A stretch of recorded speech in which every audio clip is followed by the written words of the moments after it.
And welcome to Football After Hours. 2 hours and change until the Final Four. We're going to make sure to get you in and out as quick as possible for UConn and Illinois later on in the afternoon.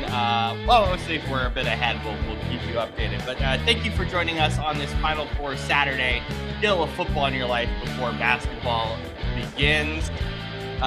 Shane, this theme is still so wonderful. I'm so glad that we're still able to use it. This theme is so good. Well, thank you. And by the way, I want to make a new one. You want to make a new one? Just have some variety, you know.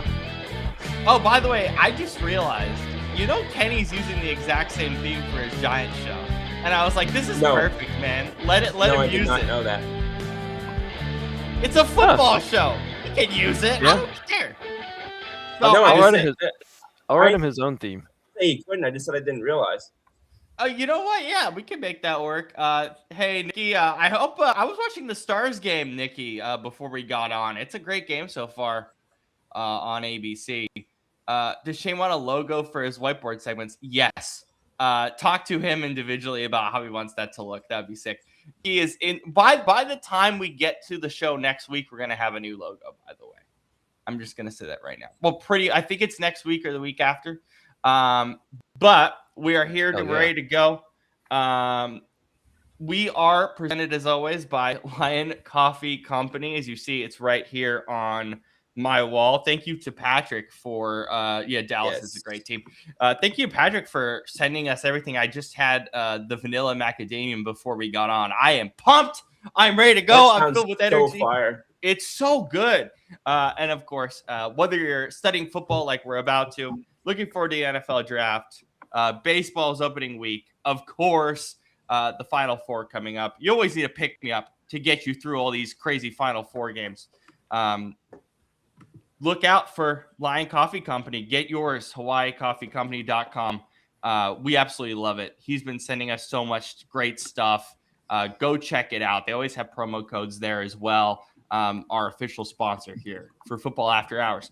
As we are going with a little bit of speed as we introduce the crew, we are starting with one of our favorite segments, the Round Table 1 minute segment.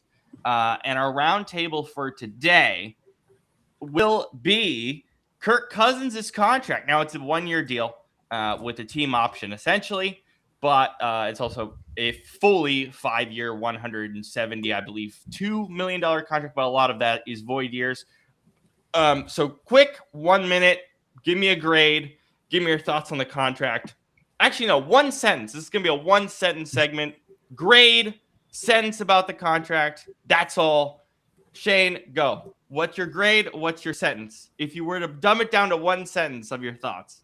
I'll give it a B+. I mean, Kirk at this point, nothing too special, but I think he's a good bridge guy while they bring in a rookie, probably Mendoza, just to, mentor him. And I mean, it's essentially, it's not a whole lot higher because, I don't understand why it's so long and so much money when it's essentially just a 1-year, $20 million deal. It's a cap thing. It's a cap thing. Yeah. Void years, cap flexibility. But Atlanta's paying for most of it, so I mean, hey, I'll take it. That is true. Atlanta's paying a lot of the contracts. So, yeah.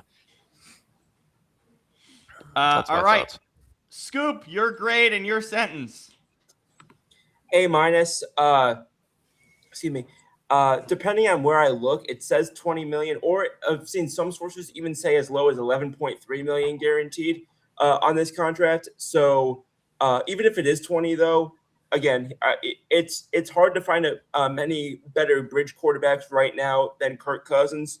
You guys know I've spoken highly of him in the past. I think that he's really overcome some of those bugaboos that he's had from late night games and having veteran quarterbacks, especially established, successful ones, as a holdover to your rookie that doesn't force him to be rushed in, I think typically bodes well for the young guy more often than not. The only reason I can't give this an A or an A+ is because it involves the words Raiders and quarterback. Yes. Shane, did you have something to add there? Yeah, I keep seeing the 11 8.3 million number as well. If I'm not mistaken, I think that's what the Raiders are paying for the guarantee. Yeah, I Or believe maybe, so. or maybe I what the am. Falcons are paying for it, and then Well, yeah, the Falcons are paying out his access of the rest of the money. So I have no idea what the whole structure is. yeah. But it is interesting. It's just a very complicated numbers thing across the board. Brandon, your sentence and your grade, please. To borrow a quote from the Orange Man, we are going to take Kirk Cousins and make the Atlanta Falcons pay for it. But I won't. But I think listen, it's good to have a guy like that, a veteran that can mentor Mendoza when he gets there, because we all know Mendoza's getting drafted there. Yeah, I'm not a big fan of it because Kirk Cousins always been meh his whole career, just a stat patter. I don't think it's anything special. I would say B minus, not great, but as a bridge guy, as a mentor, it works for them, and they need that as they transition into a new era. So it works. I'm going a B plus as well. I'm trying to figure out how many games Kirk Cousins will play. Because here's the thing: if Mendoza has a great camp, they're not going to not start him week 1. This is how this sport That's works. what I'm saying, If yeah. you have a good camp and a good preseason, and you're overwhelmingly better than the guy behind you, you're going to play. So that's the thing. But if I was to put an over/under on how many games Kirk Cousins will play for the Raiders, I'm going to put it at 11 games. I think by the time we hit Thanksgiving, Mendoza will have his first start. I imagine Kubiak would rather let him learn, no matter how good his camp is going to be. And Kurt wants to start somewhere, so Kubiak had to have given him some guarantee that or some quote unquote guarantee. We know how this works. To say, hey, you'll start about 10, 11 games. No matter what we do. I imagine that'll be the case unless Kurt just absolutely looks atrocious. I don't that could happen. This offensive line is terrible, but you never know. So we'll see. The Raiders camp now becomes way more interesting than it was a month ago. That training camp is going to be absolutely fantastic, and we'll be very excited to cover it for you on this show. Thank you, guys. That was a 5-minute segment. Fantastic efficiency. I love it. Okay, Shane. Your whiteboard segment number 2. We have 2 more of these to go after this. Your third one will be next week as well. But yeah, what do you have for us today, my friend? As we switch the screen over to you. Not Stop to Brandon. calling me. I'm moving him. Relax. There we go. It's not about me. All right. Does everybody have their notepads ready? Reese Street loves Brandon for some reason. Absolutely loves. Everybody loves me. Yes. That is why you're on the show. Let's not get carried away here. Just kidding. All right. Whiteboard segment number 2. For those who, really quick, for those who didn't watch the first episode, can you kind of give a brief summary of what we covered in week 1 for the people that are new? Yeah. So week 1, we talked a lot about, just kind of like the difference between strong side and weak side, field versus boundary, and then, what each position actually is and how you put it on a whiteboard, and just things, like looking at the box, right? And considering blockers, stuff like that. It wasn't anything too nerdy yet. But the biggest idea we had is, it was learning how to kind of read football, how to look at the field and just understand what you're looking at, right? And the idea of creating space and attacking leverage. So now today, we're going to learn how to attack said leverage. How you force the defense to be wrong. Because every play you're trying to put the defense in a bad position. So how do you do that? First thing is I want to talk about two terms: personnel and formation. Can anybody tell me what they mean? Scoop. Wow. So personnel is like if people say like 11 personnel, that talks about like the number of tight end. Like one of the numbers is tight ends. I don't remember exactly which one. And one is backs. And then the difference between that and the number 11 is the summation of your wide receivers and your linemen. Yeah. So yeah, personnel essentially is who's on the field, right? And yeah, so the first sorry. Move the chair. Figure it out. Push the chair. Gonna get in position here. We still gotta hang up the whiteboard, man. We need to figure that out. We need to hang. No, because it. then it'll be too small. Yeah. Well, we'll buy you a bigger one. Let's go to Hobby Lobby and get you a bigger one. I like that thought. I didn't even know you had that in Washington. We love Hobby Lobby is a massive addiction for us in Washington State. I mean, I don't know what he's talking about. I've only been there once. Anyways, It's like a big thing. so for personnel, first number is backs. Fuck. Oh, sorry. What the hell? Yeah, we're allowed to swear. You're fine. This is technically a late night show. Why did that turn into an F word? What happened? Because Did I your went cat to. bite you? She ate here. No, because I went to write and the pen wasn't working and I didn't want to hold anything up. No, it's fine. That So was first- hilarious. first That was number- the best thing Scoop has ever said. That was First great. number is backs. Second number is tight ends. So, for example, if you have 11 personnel, that equals 1 RB and 1 tight end. That's a terrible B. Sorry. And so then, however many receivers you have will always add up to this number. It has to add up to 5 because you have 5 linemen and then a quarterback. So that's 6, and then 11 minus 6 is 5. So in this case, 3 wide receivers. Hold on, I'm just gonna go shut this window because the glare is driving me crazy. Not only are you dealing with sun in your area, Brandon? Because I saw Scoop has some sunlight. Do you have sun in your Little area? bit. It's been in and out today. We don't actually have that. We don't actually have that much. It's just the way that it's reflecting off the clouds makes it look. It's deceiving as to how much there is. Oh, okay, that makes sense. Yeah, it's just sunny here today. It's just cold. Can the Yeah. Mariners not hit a home run in this weather? Yeah, I don't think they can. But It's not another time. that cold. It's not that bad. So,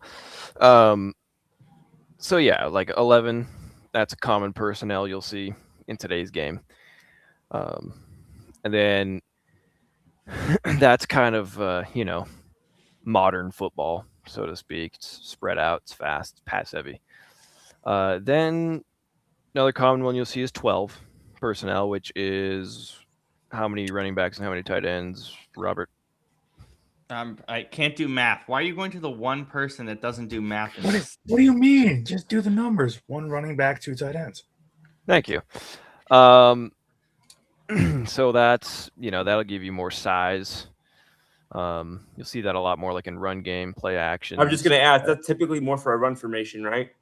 Yeah, and then, like 21, that's where you have 2 backs and a tight end. That's much more old school, right? So, so personnel tells you more often than not, it tells you intent, right? So if I come out in 11 personnel, for instance, are you thinking I'm going to run or pass?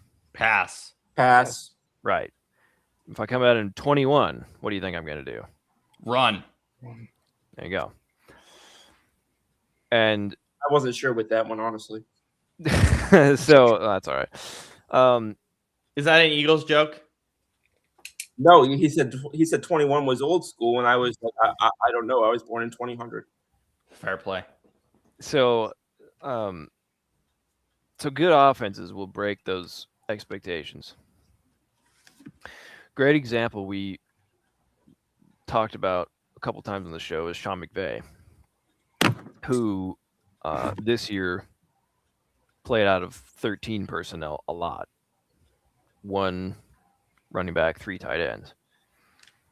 And they would run to the left side. And then everybody was being drawn that way. And then all of a sudden he'd hit you with a random, pass to the opposite side of the field and it'd throw everyone off. So personnel, that tells you who's on the field. Formations tell you how they line up. Mhm. Right. And so now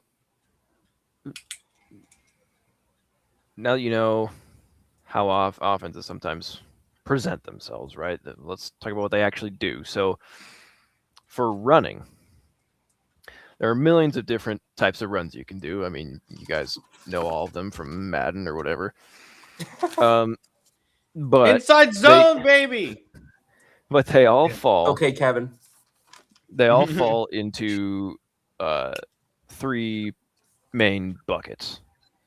Okay. I apologize. I need to acknowledge, Scoop, that joke was incredible. I just didn't Thank you. acknowledge it as good as I wanted to. I apologize. Continue, Shane. Bucket number 1, zone. Bucket number 2, power. And bucket number 3,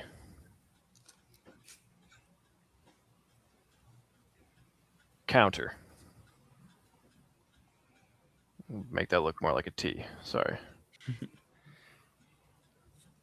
So, zone is about finding space. Similar to how on defense, like zone versus man coverage. Zone, you're kind of guarding an area. Zone, the offensive linemen are not guarding a particular person. They're guarding an area. So you do this against fast defenses, right? You let them kind of run themselves out of position because you're in a certain area. Power, on the other hand, is much more like man coverage. You are creating the space because you're blocking each person. Your left tackle saying, okay, I'm going to guard that guy. You guard, so on and so forth. So it's basically you saying, we're going to bring in an extra blocker and we're going to run the ball here. Good luck. And you'll use this oftentimes in short yardage situations, physical things, right? And then counter is just deception, right? You show one way, have all your blockers going to the left, and then ball carrier gets the ball, cuts right, whatever. That's also that's also like the whole like zone run offense, like vertical zone run, vertical power run, that type of thing, right? Like that's yeah, exactly. That's what it all comes down to, and that's why if you run a zone run scheme, it suggests that you get agile offensive linemen. Yeah, I was gonna say that's more like agile offensive lineman and right. Exclude. What's the word? Elusive back.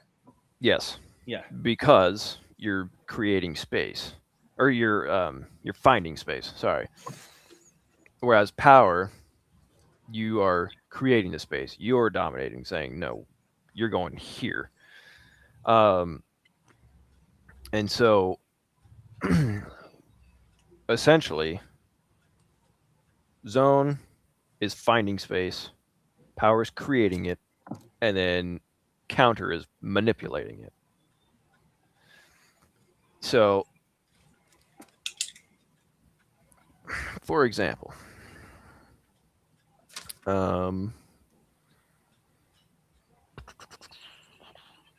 let's just make our little line here. Excuse me. You're excused.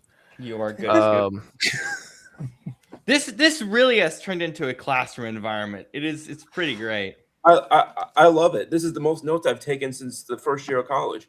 I just So love that my good. notes are coming out. I love that my notes are coming out cleanly for the first time. No, ever. no, same here. My handwriting is like, where did this come from? The thing is, I write smaller notes, and then I'm gonna go back and watch these shows again and write bigger notes. I just want to focus, and this is how I makes did it sense. in school too. This looks like my offense in Madden already.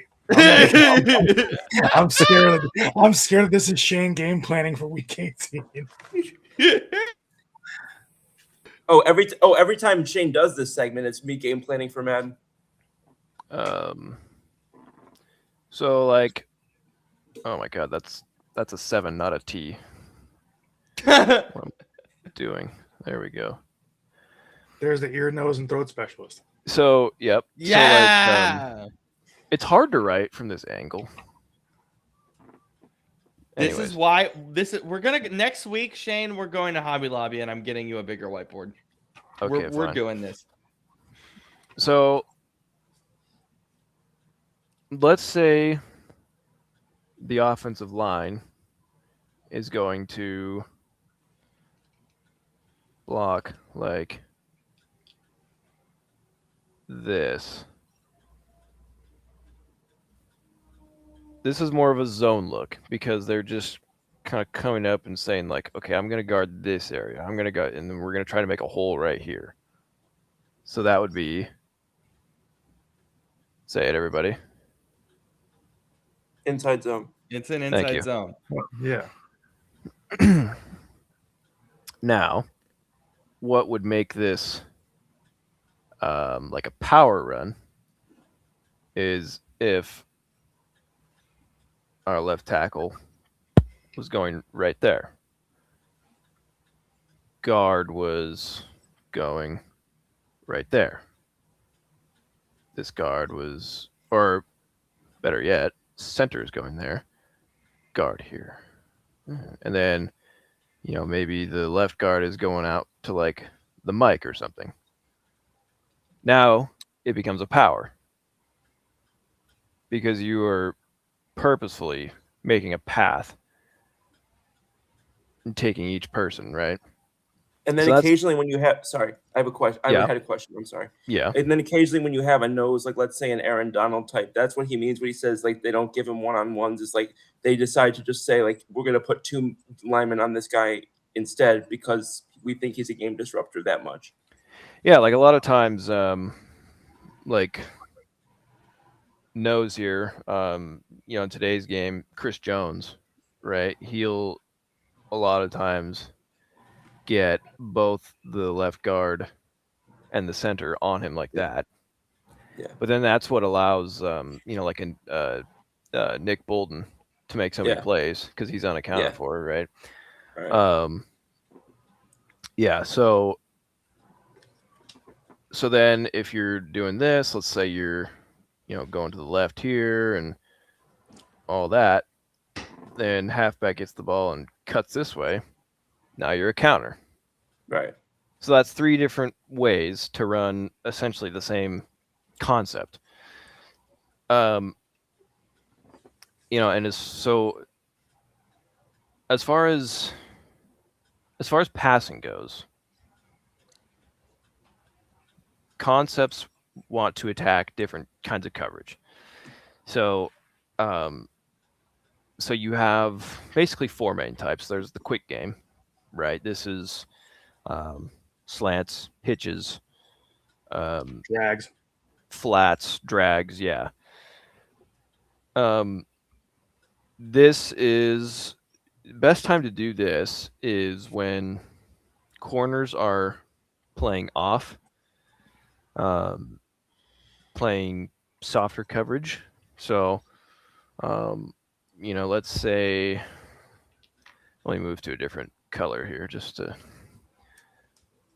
not confuse us. So, you know, let's say we've got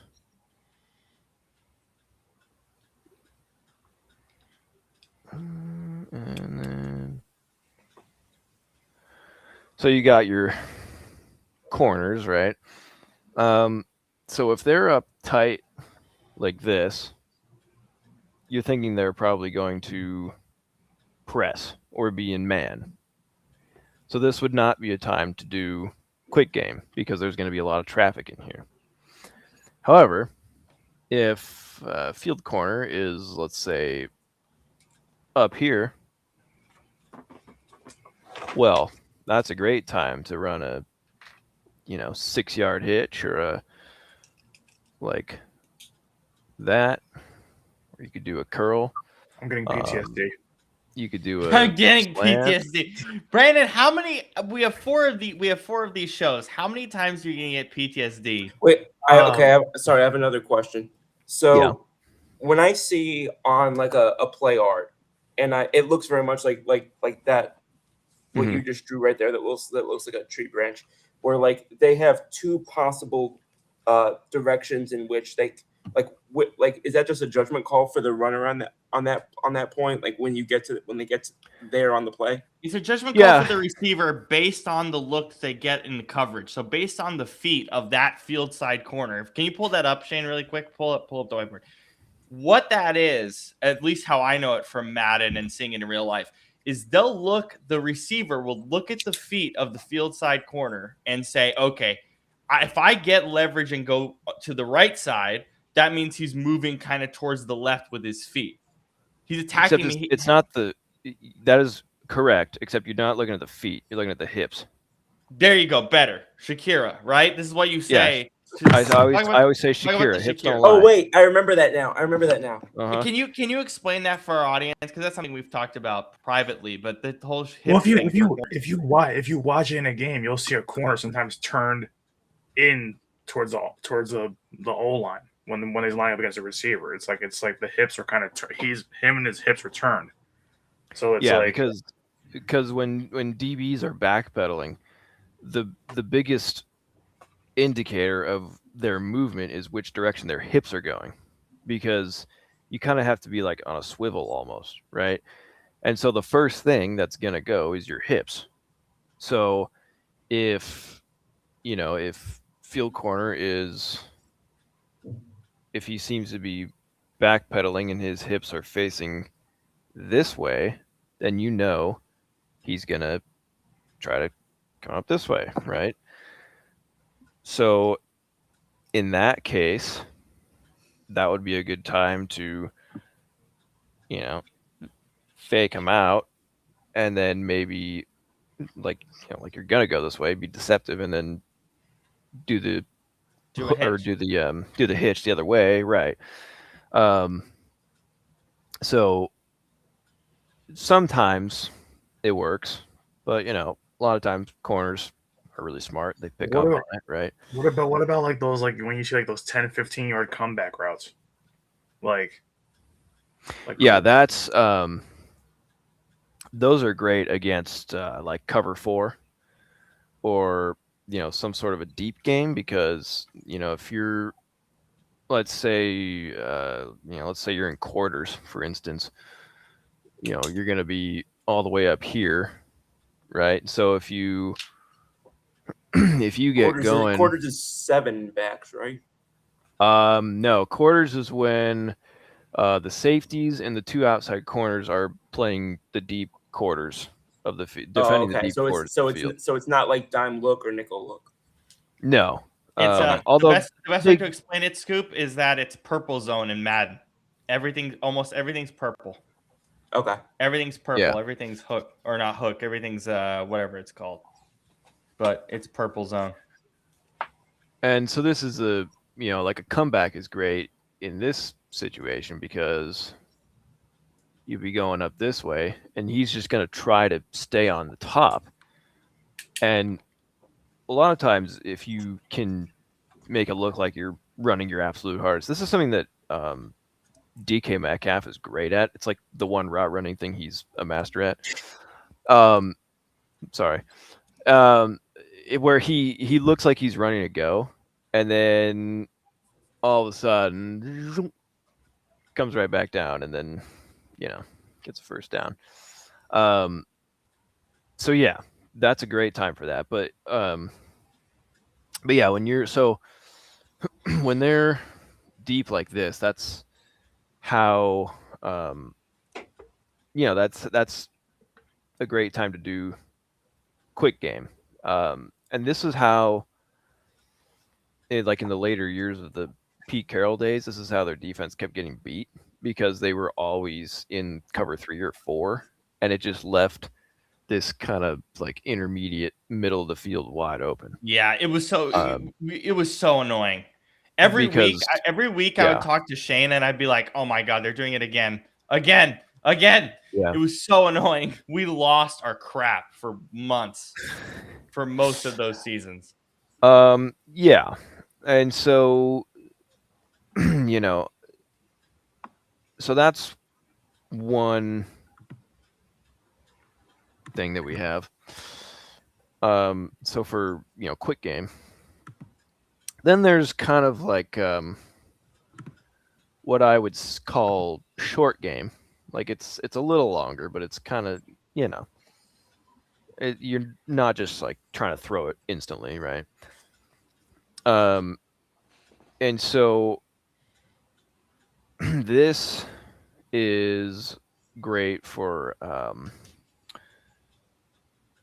against man coverage situations like this, because it's a lot of situations where this is things like crossing routes, for instance, mesh, dagger, right? Where there's a cluster of defenders and you're basically trying to get one of them to lose leverage. For instance, where's blue? Here's blue. So Blue 42. Blue 42, there go. So let's say doing a post here. We've got I'm just gonna quickly say this: the blue marker is my favorite marker. Let's say we have a post, then a sail, and then an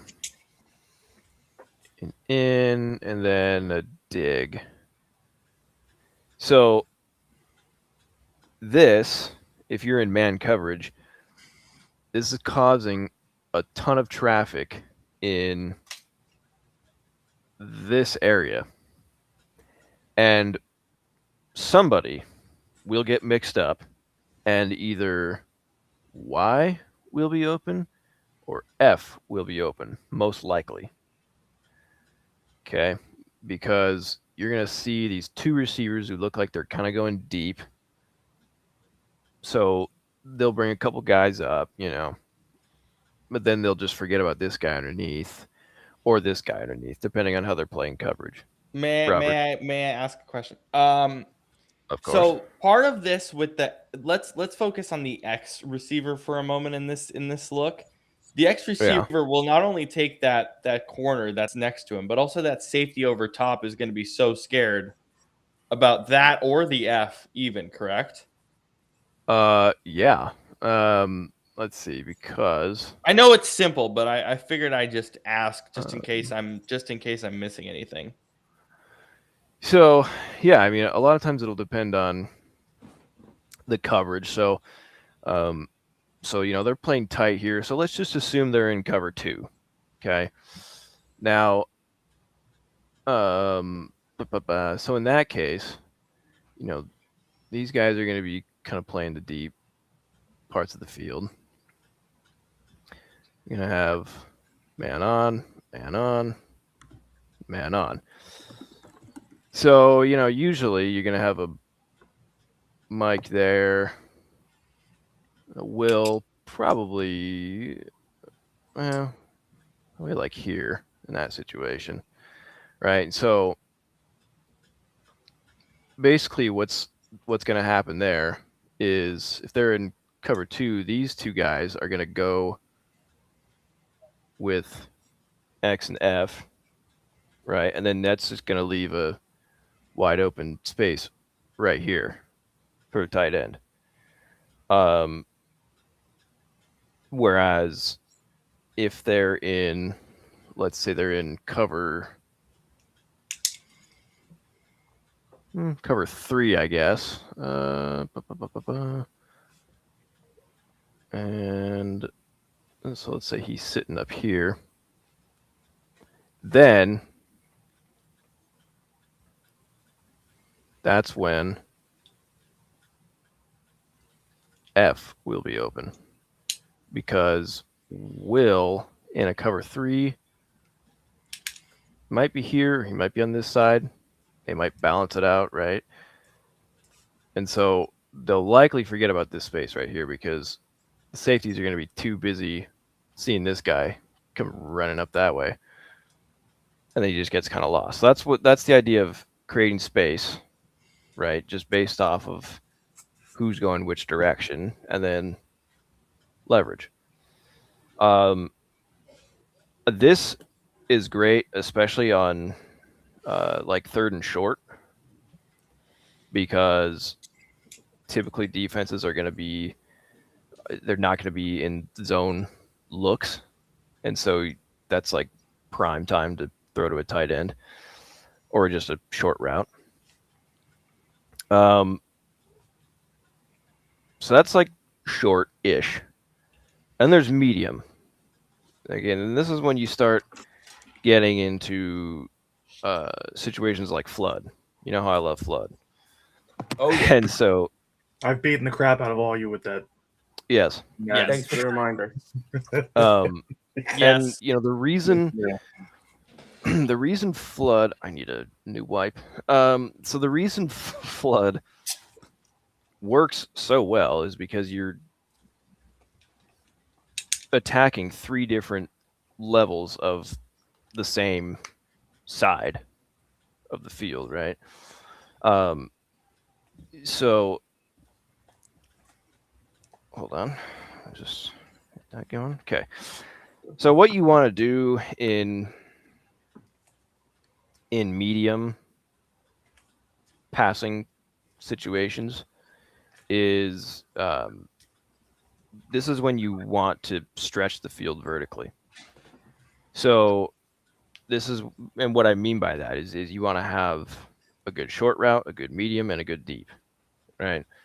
So flood is a great example here. And hold on. Oh, the board is still too wet. Oh no. I'm not going to be able to write on it. What's up, Carson, How you welcome to doing? the show. Welcome. Thank you for joining us. Yes. Same with you, Nikki, Just- as well. Thank you to everyone who's joining us on all of our platforms today for this classroom session. We I appreciate think I know it. who Carson's rooting for in the game on for the men in the finals.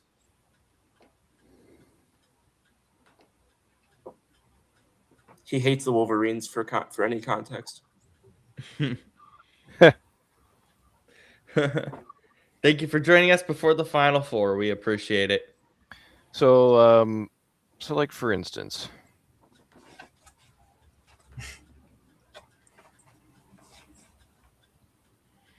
oh wait,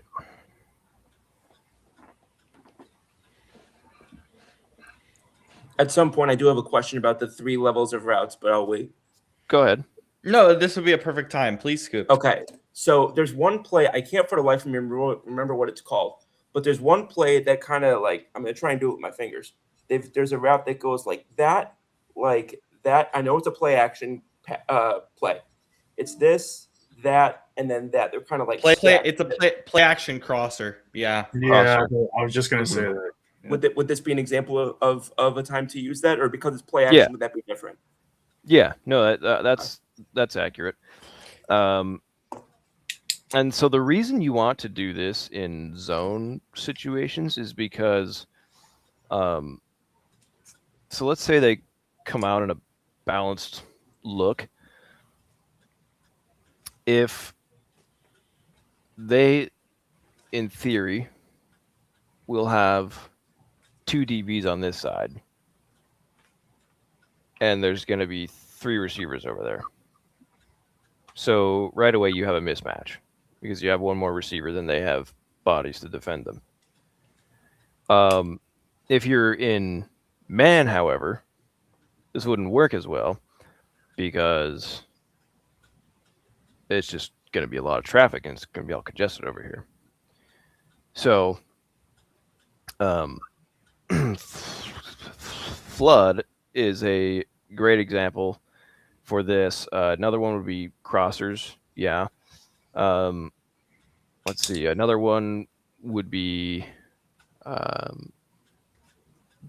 dagger, which we talked about a little bit earlier.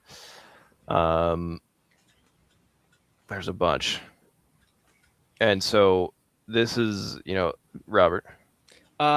This also reminds me of Scoop's question and made me go to a separate question that might assist this as well. Play action. When is it valuable to use play action? I know that's kind of a loaded question, but where? Yeah, that was going to be my after we got through medium. That was going to be my very next question. Yeah, could you kind of explain where that? I know it's really loaded because there's a lot of different ways, but is there like a simple way you can approach that? Well, yes, there is. Yay! So, because in Madden, I'm just gonna say because this is why. Because in Madden, every time I run play action, my offensive liner's dumb, and I always get sacked. Yeah, but I know that's not how it works in real life. And in contrast, when I play like independently, when I'm not playing against one of you three, I throw play action so much it's like 50% of my offense. Mm-hmm. Yeah. Yeah. So the best time to use play action is when you have established the run. Right. And what I mean by that, I mean, that's the first big example. When you've consistently been getting 4 to 6 yards on inside zone or whatever, the linebackers have to respect it. So that's when you hit them with a play action. Because even if you're not actually running well, if the defense thinks that you will, like, that's enough, because that's there's an offensive coordinator that I played for and coached with for a while, who, Robert, you know him. And his whole thing is he was always like, the more you run and show them that you can run, it subtly draws the front seven in towards the box. Because they think that's what you're going to do every time you come to the line of scrimmage. Right. And so then that's when you hit him with play action because, okay, you're handing it off to this guy. It looks like, oh, never mind. He's rolling out to pass. And you're screwed because you have everyone in the box. And right. And everyone's hips are turning towards where they think the running back is going to go. That split second gets a receiver wide open. It's milliseconds of decision making. And that's why it's so important to, on defense, be watching the offensive tackles. Because like the Seahawks did against the Patriots, that's how they won the Super Bowl. Because 9 times out of 10, if the ball snaps and they go backwards, that means it's going to be a pass. If the ball snaps and they go forward, it's going to be a run. The only time where that's not the case is like on a draw play or on a screen, and that's it. Okay, so it's not even the case for like a counter or misdirection? No. They're always going to push forward because it's a run. The running back's going. They're trying to make a running lane. So a lot of times teams will be fooled by play action just because they're so used to, okay, they're in this same formation, this is their tendency, and then it's just like, okay, ball snap, okay, but if you are diligent, you pay attention, and that's easier said than done, because as the game goes on, the defense gets more tired. It's hard to pay attention to all these little things on every single play, and it's easy to just, forget about it. Slip on something. Yeah. And so So another great time for play action is like first and second down. Defense is usually going to be a little more balanced. Yeah. On third and long, nobody cares about the run fake. So that's Yeah. why you'll see play action a lot like on first and 10 when it's like you could run literally anything and it would work. In theory. Right. Well, you see it on the shot plays too on second and short sometimes too. Yeah, that's another one because that's another classic running situation. Thank you, Trevor. Another Thanks one for joining us. How you doing, Trevor. Trev? Another great time is against aggressive linebackers because some defenses are still taught to trigger downhill hard, especially Aggressive mean like they bite the run early? yeah, like they just the second the play goes off, they're like blitzing or whatever. Yeah. Immediately crashing down towards the offensive Yeah. line. They think it's a That's run. what I thought, but I just wanted to be clear on that. No, and Yeah, that's a great question, Scoop, because clarity is most important when we're talking about We're talking about 'cause Rob, you and milliseconds I- of decision making. Right, because Rob, Milliseconds. you and I talked about crashing at about 1 a.m. the other night. Well, that's the thing that I was telling Scoop during Madden, but this is more important in real life, Shane, and you can explain this more. Football is milliseconds of decision making. One wrong Yeah. move and you're screwed. Yeah, Or and even not even a wrong move, like a hesitation even. Yes. yeah. One small hesitation is the difference between you winning one down and losing one down. Mm-hmm. Yeah, and so yeah, that's basically that's when I would say. But yeah, and so then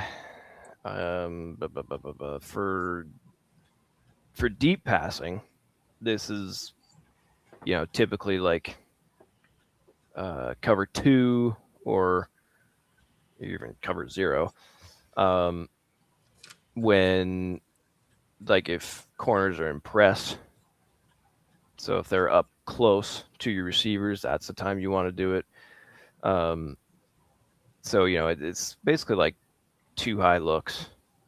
That's when you're going to want to do that because you can stress the safeties, and when you've got if you got 3, 4, 5 guys going deep, 2 safeties can't cover all of them. So so that would be the best thing. All right. And that leads into some like quarterback decision making where it's like, okay, if I'm sitting there saying, okay, if they do this, then we're going to do this, right? So if say they have a light box, okay, I'm going to run it. Because let's say they have 5 guys in the box, I've got 6 guys in the box to block. There we go. Mismatch. Because scoring touchdowns, this is important. Yes, or just moving the ball in general. Obviously, it's about space, leverage, all that. But none of that matters. None of that works if you can't block. Without that, everything goes to crap. There's a fantastic clip of Alvin Kamara one time getting a ball, and he runs behind a blocker for probably, 10, 15 yards, just waiting for the guy to block his guy in front of him. Now, Kamara could have sped ahead of him and tried to juke the guy, but there's no guarantee he would have. So because he was patient and just went behind the blocker, he ended up getting a lot more yards because of it. And so that's a great example, right, of why blocking matters. Well, that's what Le'Veon Bell did for years behind the Steelers O-line. Yeah, no, exactly. Patience. And that's what Marshawn Lynch was great at that too. I mean, he's known for running through people, but he also was, he was a very smart runner too. So so quarterback, he'll get up there, light box. Okay, I'm gonna run it. If the corners are off, they're playing a little deep, I'm gonna go to quick game. If there's two high safeties, all right, I'll take something underneath. If there's one safety way back there, corners are playing a little tight, I'll take a shot deep. You just gotta take what the defense gives you. Go where they ain't, basically. Yeah, and so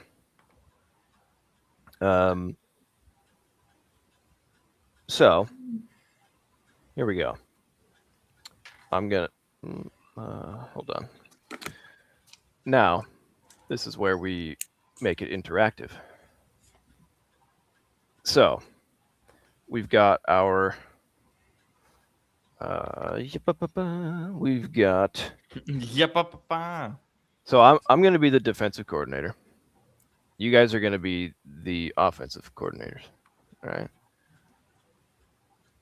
So I'm going to come out and look, and I'm going to have an idea of what I want to do, but I'm not going to show you until afterwards. So here we go. Shane, do you mind really quickly? I'm going to show, I don't know how it's going to show on screen, so I apologize. That's fine. Go for it. You're talking about Alvin Kamara. I'm just going to give a quick thing because I wanted to look up a couple of his highlights. Again, I'm not sure how well this is going to show for you guys, but I imagine it will show to our viewers quite well. I hope so. Some of his play calling or some of his highlights here that I wanted to showcase. So really quickly, so the Lions, they're in the red zone here. And so I'm going to play this really quickly. I have my captions on. I apologize. So let me quickly go back to this. So you see, they're at here about the 15-yard line. I'm gonna pause it right when he makes a decision. So Drew Brees is still Drew Brees. He hikes the ball right here. Right here, he sees the blocker in front, which I believe is 71, then 67 right here. He knows that the right here, but he's waiting. He's hesitating just a little. If you can see that. In his early years, that was his biggest weakness, is he would hesitate because he was trying to see where the hole was, and then he would just get stuffed. But now, his hesitation is his greatest strength because he hesitates knowing where the hole is going to be, and he's just waiting for it to open. He's waiting for the guy to get there so that he can go, And it's a simple thing, but it's like it's the difference between him averaging 3 yards a play and being a Super Bowl MVP. So anyways, thank you for letting me show that really quick, just as like not the best example, but a light example of what you're talking about with Kamara. So thank you for that, Shane. Yeah, of course. No, I appreciate you bringing it up because he's a great example of all that. All right. Here's what we got. Who would like to go first? Let's say you're 1st and 10. What kind of a concept would you want to run here? I'm running crossers because I'm running what you showcased earlier in this segment, because I can take away the free safety here, and I have a drag. Let's say I have a drag underneath here, and in like an in, or no, yeah, would it be an in? Yeah, an in. Basically taking the Will and the Mike to make decisions, and then I'm gonna find somebody wide open. Am I correct? Okay. You wouldn't want to run either. No, I'm scared. That was gonna be what I was gonna say. I'm a little bit nervous to run because the Will and the Mike are gonna crash, especially if I'm running here towards the left side. I'm a little bit concerned about them crashing. Couldn't you motion the H out to the other side? I could definitely consider doing that. Yes. To the open side. That's what I was thinking, was motioning the H out to the other side. Yeah, that's what I was thinking. Because you got a lot of open space that way. Everybody's to the left. By the way, if we've talked about it before, so if the H is on the same side as the Y, it's closed. If he's on the other side, it's open.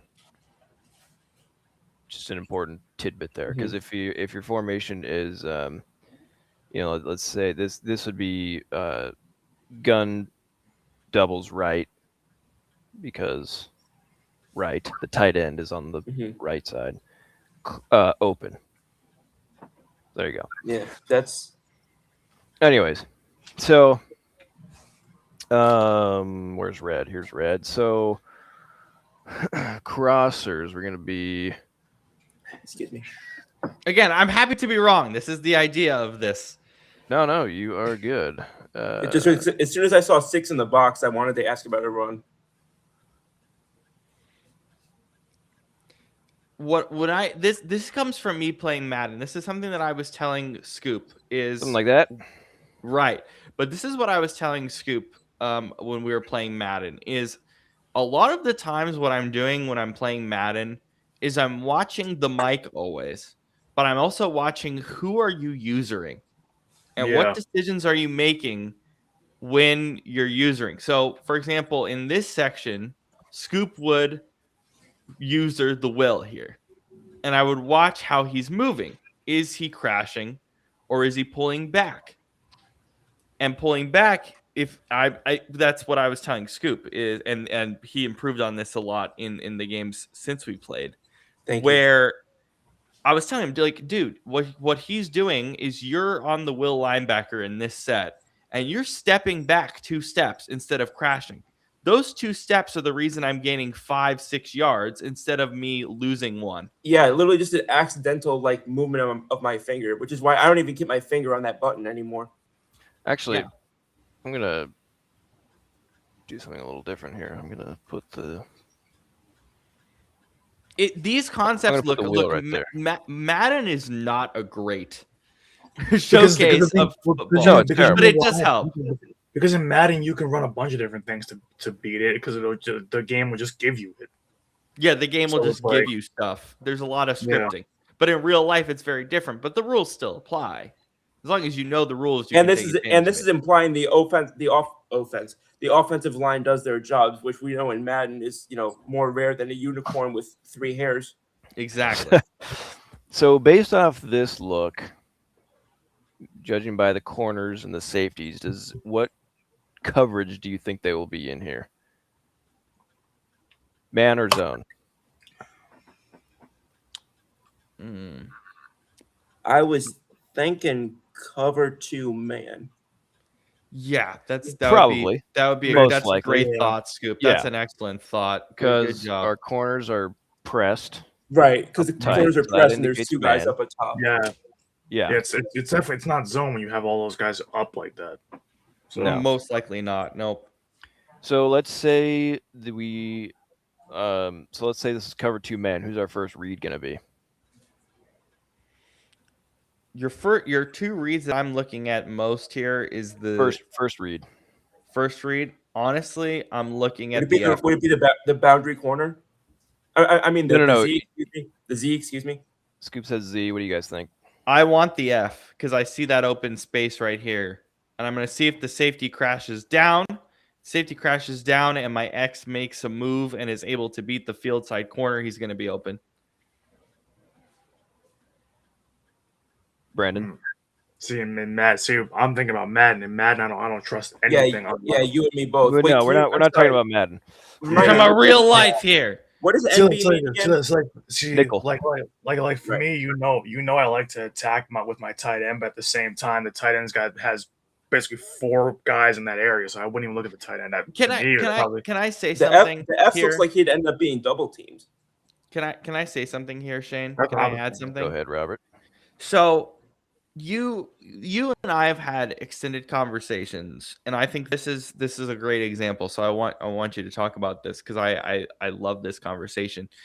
we've talked about this for years about Cam Newton, his first few years, and how Cam Newton, they would ask him, "Hey, don't look at the whole field. Just look at one side. Look at the Y and Z here, or look at the X. Mostly the Y and Z, but look at the X and F." And that made him a much better quarterback for a few years until defenses started figuring out what they were doing. So can you? I don't know if this adds to it at all, but can you kind of explain that kind of idea? Because I can look at this and I could look at the left side, or I could look at the right and make some decisions with my reads. Yeah. The problem with the looking at one half is defenses are so good at disguising now that doesn't really work. It doesn't really work, but it used to. It used to back in those days. Yeah, with used Cam early Newton. 2010s. Yeah, before everything became offensive heavy. Yeah. So basically, it was just, don't worry about any of these guys. We're just going to look over here, for instance, right?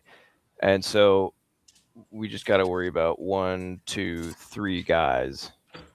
And then basically, like, you just try to figure out, like, okay, which one looks like they're going to be open. And then go from there, which at the pro level is so dumb because it only worked for a couple of years and then it was dead. Yeah, I mean Cam Newton, obviously a very talented player, but dude's dumber than rocks. Why do you think the Broncos offense gets in trouble? Because Sean Payton cuts off half the field every other damn play. True, he does with Bo a little bit. Somewhat. Bo's getting better at though, because his knowledge has improved tremendously. Yeah. Anyway, please continue, Shane. I wanted to ask that though. Yeah, so cover 2, if they're in cover 2 man, first read is going to be F, second read is going to be Y. Because if F can get inside leverage on the nickel, free safety is going to be a little too deep, and then Rover is most likely going to go this way with Y. However, if he sees F coming over, he's going to lean more that way, and then that'll make a little space for Y. Now, let's say they're in cover 3, where field is here, free is here, boundary is here, and Rover is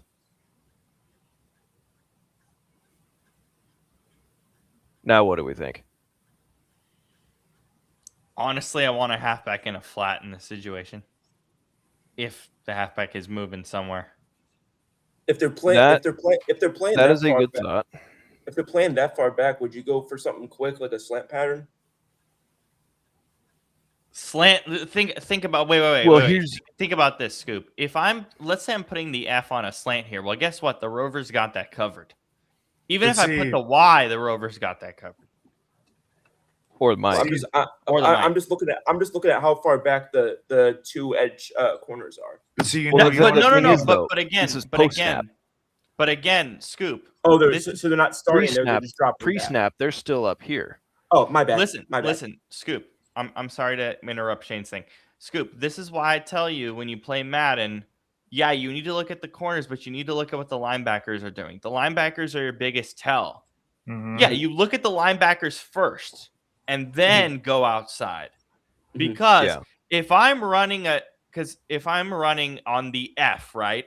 If I take an F and I am doing a slant, well, guess what? If the Rover's here and the Mike is here and the Will is here, you're getting picked.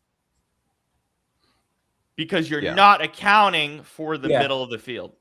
You need to account. I was misreading, thinking that the FC and the BC were starting that far back. No. So this is that was my misunderstanding. But if they did start that far back, couldn't you just run a mesh play? Right. So if they, and this is the key. So many defenses disguise what they do now. So the they're getting up tight like this, you're thinking that's probably going to be, cover 2, maybe cover 4, right? Mhm. But then, so you're like, okay, well, I'll do my crossers play. That'll work well. But then, post snap, oh crap, they're in cover 3. So that's why you have your first read, but then you have to have a second read. So it's like, okay, so he's out because, whatever. So I have another question. I apologize, Shane. So do I, Yeah. but I'll wait until. My go ahead. my question is, this reminds me of the concept of your safety nets are your tight ends and your halfbacks in the flat. Is this kind of a good example of what they mean by the safety net concept? Yeah, no, it is. Because whatever the secondary is doing as far as coverage, I mean, that's way up in here. Tight ends oftentimes are right down in here. Sorry about So- that. Do you have thunderstorms again, Scoop? Is that what I'm Yes. hearing? Oh my god. Oh, That's- jeez. All right, stay safe. Thank you. So yeah, and then Brandon, you were saying you would run a what here? If it ends up looking like that, it's mesh. Yeah. So let's say they start out, back Yeah. here. Yeah. Now you're gonna look at quick game, Yeah. right? Because you know that you're gonna have some space underneath. That's where my confusion was earlier. Yeah. Yeah. No. So you have the right idea. Scoop, what was your question? I want to make sure we get to your question before I forget. I'm gonna be honest, I've forgotten it. Okay, we'll get to it later. It's okay. That's all right. If I think of it, I'll write it down. So then now, Oh, I'm sorry, I just remembered it. Yes, Um, please. yeah. So basically, so generally they say that they want quarterbacks at the NFL level to go, get the ball off 2.5, 3 minutes or 2.5, 3 seconds max. So Mhm. at what time frame? And I know you can't obviously think in your head it's been this long, but like what general time frame do you want to have gone for your first? And you're like you've given up on your first read, you're going to your second or whatever. Like, is it generally like half a second or like? Is it hard to quantify? Isn't it very instinctual? I mean, it's about a very second. instinctual. About a second, yeah. Yeah. I was just asking because I know one of the biggest criticisms we hear about guys who are trying to go pro in the draft is he gets too easily locked onto his first read or he and that type of thing. So that's why I was asking at what point do you want to see a guy have moved off his first read and considering other options basically? Yeah. Yeah. And A second's the- a good call. Thank you, Shane. and the Aloha, Mr. Wiltsey.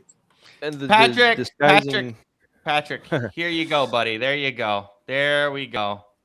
the There it disguising is, right things there. and whatever is why film study before a game is so important, Right.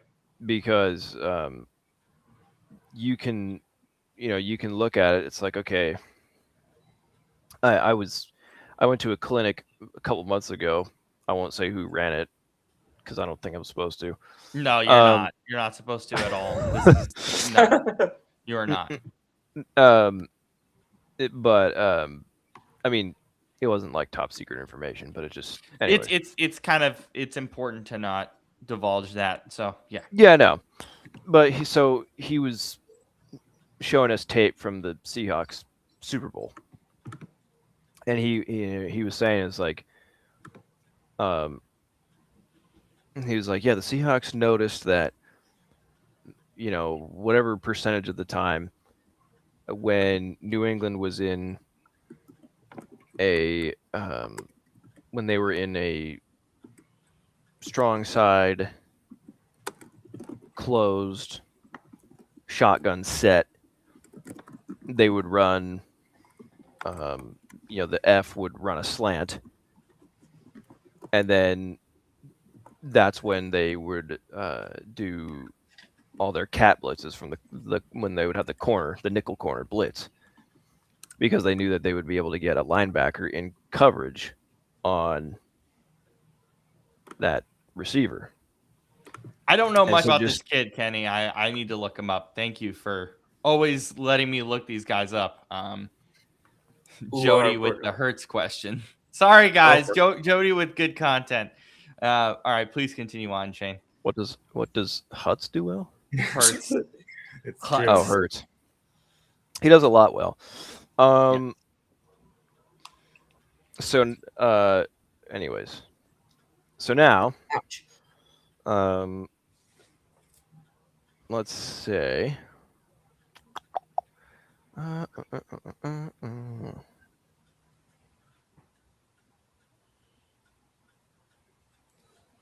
sorry, I just gotta fix this. While you're saying that, Kenny was asking about this Bernard kid.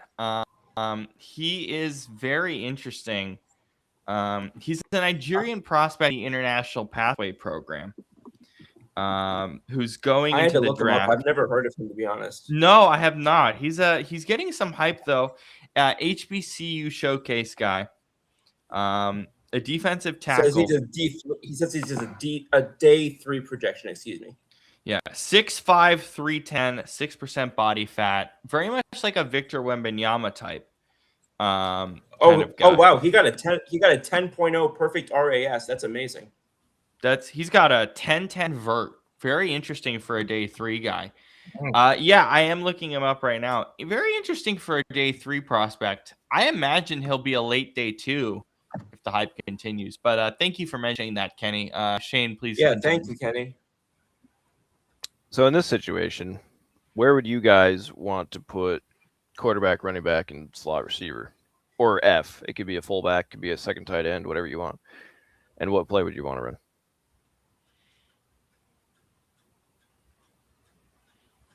Oh, there's 7 in the box. So yeah, I'm not running against that, I don't think. You could. You could, but Second tight end. Yeah, I don't know. 7 on 7. I don't know how much I would trust it. This is a very scary look for me. I don't even know where to start. Because I was gonna say, whenever I've seen something like this from what we did last year in Philly, they always had Hurts under center. So yeah, like that's I'm a good thinking instinct. I'm thinking about putting the QB under center and the halfback behind him. Let's say it's this is 2nd and 3. I mean, if I have Hurts, wouldn't I just try and call a run with Hurts? Like a I'm if it's 2nd and 3, if it's 2nd and 3, I'm running a play action or an outside zone kind of situation. Because if I'm running a play action, let's say I have Jalen Hurts, okay, in this situation. If I have Jalen Hurts, you know what I'm telling him? I'm telling him, hey, I'm running a play action. I want you to roll out, and if you see nothing, burst. Just get the first. That's what I'm telling him because that's why you want a mobile quarterback. But I'm running to the outside here on a 2nd and 3 because especially I'm mostly going to run actually to the left side because I feel a little bit more space here. Yeah, I see what you're seeing too. But yeah, although I will say the free safety is also shaded a little more in that direction, though. I'm fine. Because here's the thing, Scoop. I'm fine with the free safety, whatever the free safety is going to do. Because let's say I'm running a play action. Even if I'm running a play action, Jalen Hurts is so fast. I'm going to just tell him to go get the first and deal with the free safety head on. Oh yeah, I was thinking in a general sense, not if I have like the fastest quarterback in the NFL. Right, but this is why I want mobile quarterback. But if I don't, guess what? I'll use my running back and I'll just power to the outside, and I expect my offensive lineman to just go. Am I correct, Shane? So which side are you going to roll to? I'm going to roll to that left side. Left. I have more open space to the left. No, I'm going the other way. Why am I going the other way? Because your targets are that way, aren't they? You have 2 targets out that way. And for running purposes, there are more what? Blockers. Blockers. Yeah. Got it. So I didn't. Oh, so wait. Play action. That is correct. That's what I would do here. So if it's 2nd and short, you got a heavy box. So let's say you 2nd and 3. Let's focus on that 2nd and 3. Or 2nd and 3, yeah. So quarterback's going to be under center, and then we'll have halfback right here. Where do we want to put the F? Do we want him in the slot? We want him as another tight end. We want him as fullback. I want him, honestly, I want him as a fullback here. Yeah, Or, I was Me thinking yeah, the same thing. I want as a fullback or kind of right next to the Y. So I feel Yeah, like I have an extra blocker. because even with the wide there, you're still short a blocker in the middle, and you're still Wait, Shane. What I'm thinking here, let's say the F is here. I'm still gonna want him to push to that side, so I have that extra blocker. Yeah. Just give him some Yeah. speed. No. Yeah. Exactly. Yeah. So because then that way you can have one in the box. You can have 1, 2, 3, 4 blockers going to that right side, and there's only 1, 2, 3 guys on the right side. So that's a huge advantage for you, because then let's say Mike or Rover, right, tries to come down and make a play, they can't because fullback is there, right? And that's if they're not accounted for by one of the other offensive linemen. So yeah, play action would be great here. Another thing you could do is depending on the coverage, right? Like cover 2, if they're in that, for instance, that would be a great time to do like a flat route to a tight end. That's what I was here. thinking. Yeah. Or even to the fullback or running back, whoever. Can I ask something about that flat route thing? With Yeah. the tight end with the Y here. I'm concerned about that linebacker that you have here, the S right here. Mhm. And then your edge potentially kind of shading a little bit, and then your BC here. I feel like they're all going to cover that flat on the tight end. No, hypothetically, or no? Well, yeah, but that's why you would have,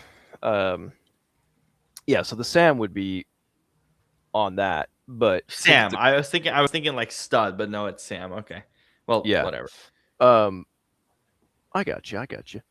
So yeah, I mean, if Sam is going to be on Y, it's going to take him a second to get there, because he's, because I mean they've got 5 yards between them. So if it's just a quick, flat here, I mean you still got, if you're rolling out, you got time to get it to him before especially since he has inside vertical leverage on him.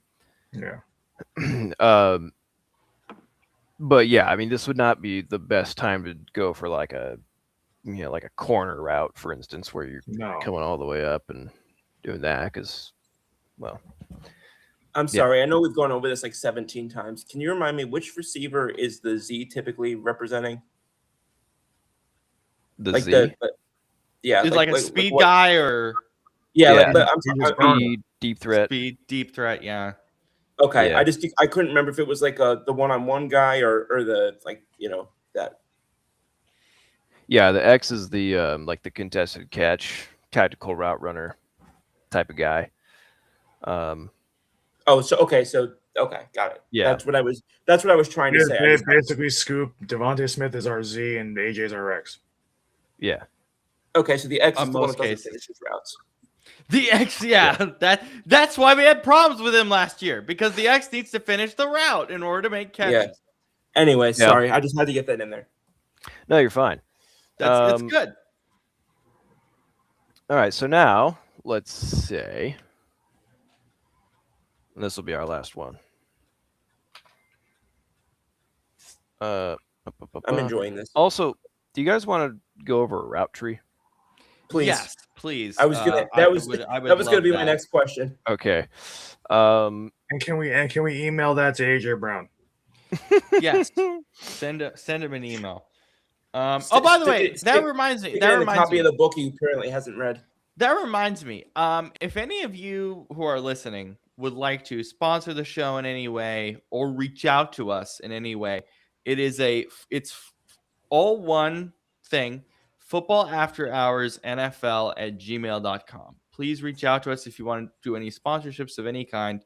Since we're talking about the email, I figured I'd just say that. Football After Hours NFL at gmail.com. Reach out to us. I'll be checking our spam or anything. So please reach out to us, and I'll be the one who will get back to you. If you email us and tell us we suck, we'll laugh at it and we'll move on. So please don't do that.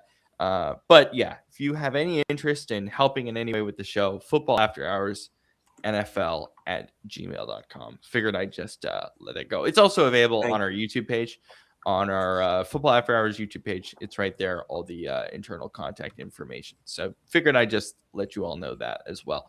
Shane, please continue with your route tree. Well, first, 3rd and 4. What are you doing here? All right, I'm going to let you guys go here. This is the classic, 3rd and medium thing they talk about every time. Don't drop it. I have a question to follow up on that. What did I do to get the last 6 yards on downs 1 and 2? You did your play action pass. You got a first on a play action pass. Well, because what I was going to ask is if I've already established the run, I was going to consider doing a play action out to the left. Depending on blockers, yeah. I like that thought. I can tell you, I already know what route I want X to run. What's that? A slant, because the field corner is outside. Shaded outside. Yeah. What's the route that goes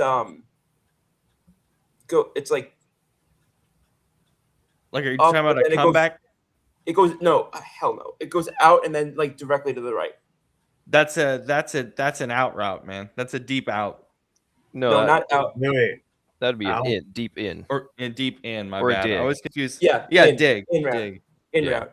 Or a dig. Okay. Yeah, because that's the route I was thinking of, because it would take more time for the FS to close on them. For the fields Except he'd be right there already. I was just thinking it would just take. I was just thinking it would take just like because like you were talking about like milliseconds. I was just thinking it would just take him just that slight bit longer. Well, here's the deal, Scoop. If you do that, right? Yeah. What's going to happen is you'll make the throw, and the safety is going to smack him. You're basically throwing a hospital pass. Right. You're basically going to kill your receiver. Is what you just did? What you just did is put your ex receiver in the hospital, Scoop. That's what you just did. No, because you said the one that goes in and then that breaks inward on a diagonal. So I thought you mean a post?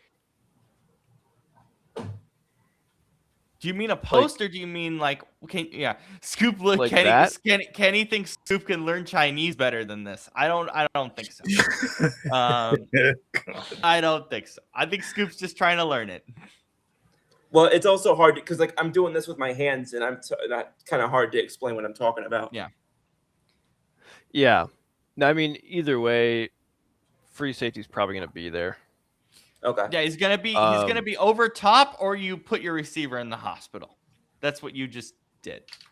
So Brandon's idea. I was just, basically the reason I said what I said is just because I was trying to keep the FS, I was trying to make it so that the FS would have to have an extra second or so to get to the receiver. Scoop, this is the thing. I think in Madden you're just throwing hospital passes. Now I realize what's your issue. You're just throwing. I don't understand why it would be a hospital pass when it would literally take the free safety longer than what we it wouldn't, because a free safety. If you wait, does Imanwari go rover or more free? What's a good?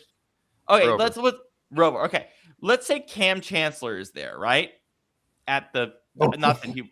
If Cam Chancellor, so we're gonna go with one of the best. We're gonna go with one of the best safeties of the era. Okay. Because that's what happens in Madden. Okay, if a free safety is right there, if Cam Chancellor's right there, your receiver catches that and he gets popped immediately, or you get receivers or get picked. Yeah, your receiver dies if you throw this ball. He dies. You killed him. That's what you just did. A slant, meanwhile, is going to be underneath him, and you're going to be underneath the free safety and above the mic. Right, but you have to throw that quick. You have to throw that quick because the mic's going to get there. And that's why I've seen Philly run that play 1,000 times. Mm-hmm. I've seen AJ Brown run that slant and Okay, they now throw if it you- from- here's the thing that I don't understand. So Yeah. where you've got the X breaking upward to the right, why is it more dangerous when the FS is literally closer to him on that break? Why is it more dangerous to do that instead in that same cut spot to have him just run parallel to the line of scrimmage instead rather than going that way? Because guess what? Your mic is gonna pop him too. If you don't throw it, because you here's the get thing: that- if if you you don't get throw it quick ball enough, out your mic's quick- gonna fucking pop him. Yeah, if you get that ball out quick enough, you're okay. But it if has you to pop. don't, you get popped. Yeah, So that's why you got to get it like right here when he breaks. basically on the Yeah. break. Yep. That Because yeah, if you well, get it- well, yeah. where your finger is where I was envisioning him breaking. Yeah, No, Yeah. that's where you throw it. Now, where he breaks is when you That's throw. right. You Because throw it to him like if you throw it right here. any later, you're either gonna get popped Yeah. or you're gonna get picked. Yeah, Shane, exactly where you just drew that spot is where in my head he was doing the parallel run inward. He's cutting into it, and that's The cut inward. Thank you. I couldn't think of the perfect. word. Good job, Scoop. That you're learning. I love it. Well, I it's love just, this. that's what I was trying to explain. I just couldn't, for some reason, I Yeah. couldn't. I'm just telling. All I'm saying is, and Shane and Brandon are saying the same thing. You throw it any later, you're getting popped. I didn't intend. I wasn't saying for him to throw it any later. I was saying for him to not throw it as far. Yeah. No, Yes. no. We got you. We got you. Yes. Okay. I just don't. that I was- hate. By the way, this is what happens. Young quarterbacks, they throw it so late, their receivers literally go in the blue tent because they Yeah. don't throw it in time. Yeah. They get but popped. literally in my mind, I was having it be an earlier play, not a later one. Right. Now, if you wanted to run, what would you do here? Well, Inside zone up the right because there's an extra blocker. But if you go outside, you've got all the defenders ready to converge on the right side. can I ask a question about that? Yeah. Could I technically? Do I have enough time to run a counter somewhere? Yeah.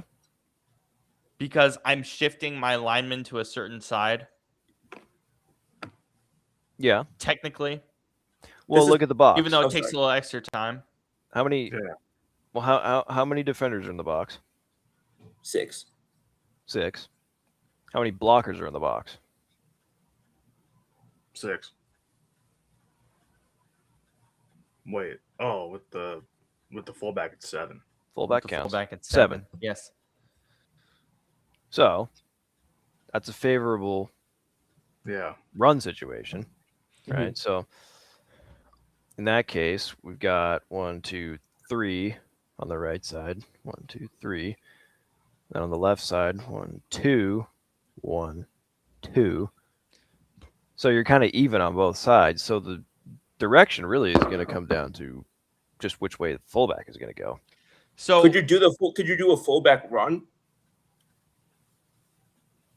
Like a fullback dive if you're only on like a and one or an and two. I've done that before. Yeah, Yeah, if if you're it's on 1 the or N 2 1 or yards. N2, yeah. I mean, So- 4 maybe not, but So- Yeah. Not Well, yeah, no. That's why I was asking what the down and distance would be. are you Shane? Are you gonna cover screens next week, or can I ask you Oh. a question on screens? Yeah, I was just gonna can. say Brandon Okay. might be MIA for that episode. Okay, so so I have 2 questions. A counter takes longer than anything, well, other than a screen. A counter takes an extra millisecond. Does that millisecond matter if you have like 7 blockers? Are you concerned at all? No. Okay. No. So could I hypothetically run a screen to the right side here? Have my blocker shift and maybe get enough, or no? Yeah. Okay. Yeah, because it's I mean, I would rather run it to the left. That's what I was gonna say. Yeah, you're Yes. not running it into the Right. Yeah. side where the defenders But- Oh, are. I haven't. Sorry. Yeah, Scoop. That's So fine. I can't for the life of me remember what the play design is. I could see it in my head. I just can't remember the name of it. But would this be an opportune time for the quarterback to for the halfback to go? It's the play where he breaks out to the left and then cuts inward right in front of the offensive line and have him have the quarterback throw to the halfback as he cuts inward. Texas route. Even if you said it, I probably couldn't think of it. I know it's the that is a Texas. Can you show an example of a Texas? Yeah, it's just an angle route. It's called the angle. Texas. Yeah, Right. that's exactly what Either I was saying. Yeah. You could, but I'm worried about yeah. the mic right there. Correct? Because isn't the mic in a shade there? It depends what you do with the Y or the Z. Because if you're playing them over the middle, then you would be over there. But if the M's dropping back to where you've got him there, then wouldn't you have, if you throw it, if you time the throw correctly, at least, wouldn't you have that step or two to have enough window to get the ball to him because the M dropped back? That's the thing. Like if you hit him like right here. Yeah, that's what I meant. Yeah. But Scoop, you have to think about this, right? Think about logically how many yards you're going to gain in that situation. Mm-hmm. I'm going to gain probably 3 or 4 because the mic is going to be right there to make the tackle. So I have to. That's the thing is I'm trying to envision how much room there is in these windows because it's kind of hard to. Yes, that's the exact right thought. Correct, Shane? You got to envision how much time, how many yards you're going to get. Exactly right. I mean, well, that's what I'm trying to do. Is I'm trying to put like yardage lines in my head on these like graphics. Yeah. If it's 3rd and 4.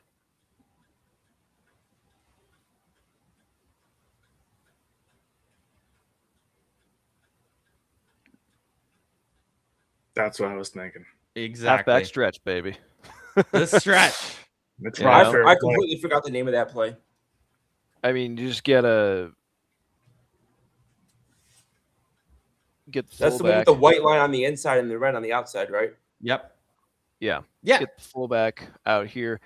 Then that way, I mean, you could either have fullback going for free safety. You could have like the left guard pull up to Mike. Mm-hmm. Because if you're stretching to the outside, I mean, you just got to let the center try to get the nose, right? So this would be more of a power type run play, right? So that's one option. You guys had good suggestions though too. There's many different ways to attack any defensive play. It's just about figuring out what it is and going. And it's all about, you can have one idea pre-snap what you're gonna do. Yeah. And that's why you have multiple different routes, because it's like, okay, looks like they're going to be in cover 2, so I'll go to this guy. Oh, no, they're in cover 3, so instead I'll just do this. And you pivot. Yeah. Right? And that's why I'm asking a lot of questions about like how far defenders are dropping back or the down and distance or the yardage or whatever. Yeah. No, all good. All good. I'm happy to answer. Robert, do we have time to go over a route tree or? Yes, please. Take your time and do it. Take your time and do it. We have about I'm gonna bump it up to about 6:30. So unless you don't think we have enough time for that, if you think you want to do it to start next week, then do it. Doesn't matter to me. I was gonna say, can we cover the route tree plus the movie in 25 minutes? Probably not. So how about I thought it was an hour and 25. Whoops. No, I was thinking 25 minutes. Can you do that to start next week's episode? Yeah. Okay. Because I don't think next week won't be as in depth anyways, because it's more or less just how the defense reacts to. Okay, I think, and that would be a good time to do route tree. Okay. Yeah. Final Four is just about to start on TBS. They're still doing introductions, so we're gonna have enough time to do this. Our movie is Extraction. Plus, there's like, not to cut you off, but there are technically 3 different route trees. So. Oh yeah, so it would take way too long. And each one has, 9 routes. So. Do you? Yeah. How about this, Shane? How about I give you 5 instead of 4? Because I would love you to do like a complete breakdown of all the route trees really in depth. So how about I give you 5 whiteboard instead of 4? I mean, that won't take too long. Okay, fine. Just But, let me know if yeah. you need an extra week or two because I can always add it to our schedule. Okay. So, Appreciate it. Scoop, my question to you is where are you? I know that you texted me because I know that you have family over and stuff. Yeah. What timing point are you at in the movie? Like, what's your timing point here? There's no way it's past 20 minutes. Okay, so Scoop, I'm gonna have you Yeah. head out because I want to give you time next week because next week we're getting together and we're doing the Who Killed Captain Alex anyway.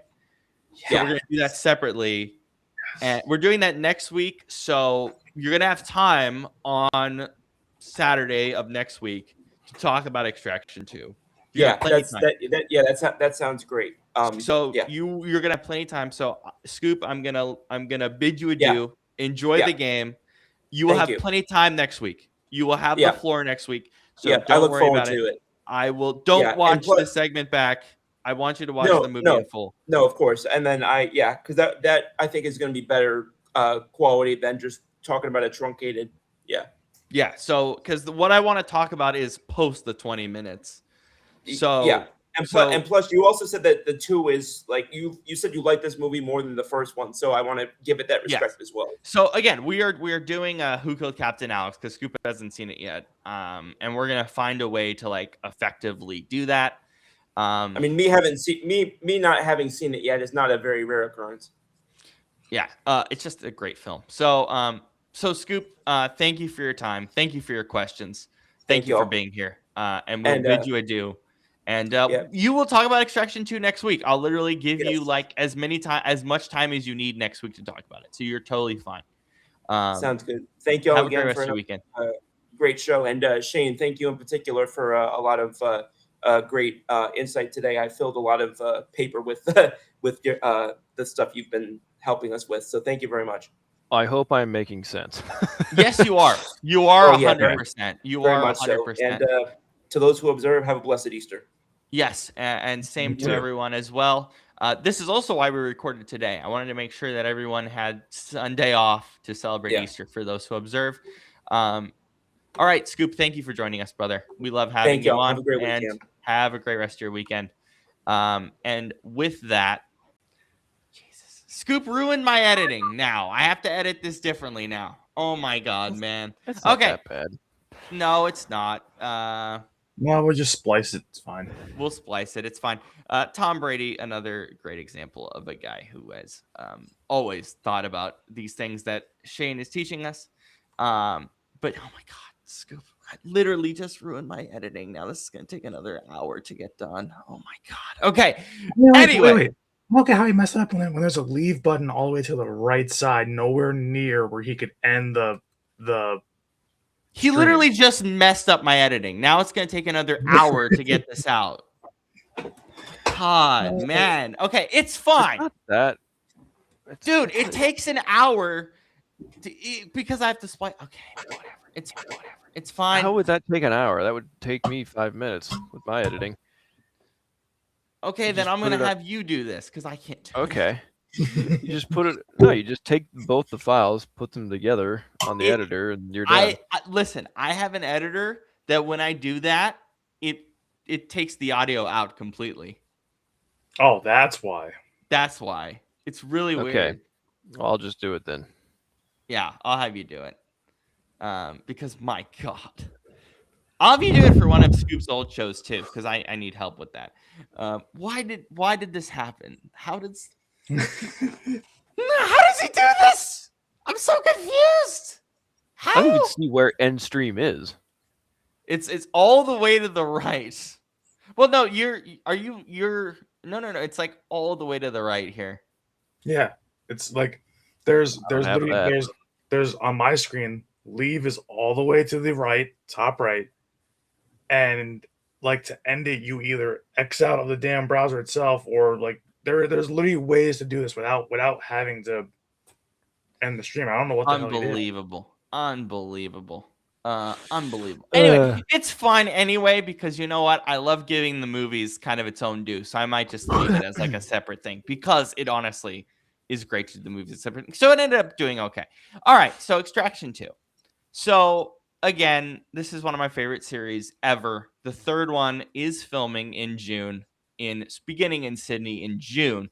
So we wanted to talk about these films anyway, as they are filming, or about to start filming, or just about to finish pre-production. So if you haven't, go back to our reaction to the first one, our first episode last week about Extraction 1, as it gives you context what we're going to talk about here. So there's a lot that I can say about this movie. There's a lot of great symbolism, a lot of great things. But Brandon, I will start with you, as one of the reasons we did this was to kind of juxtapose this with one of your favorite series, John Wick. So what was your impression of Extraction 2 after seeing the first one and having all the context of these characters and then rolling into this great story here? Well, this second one, it doubled down on everything that the first one did right. But I also think like there's a couple scenes where I feel like it dragged on a little longer than needed. And also like it's also interesting how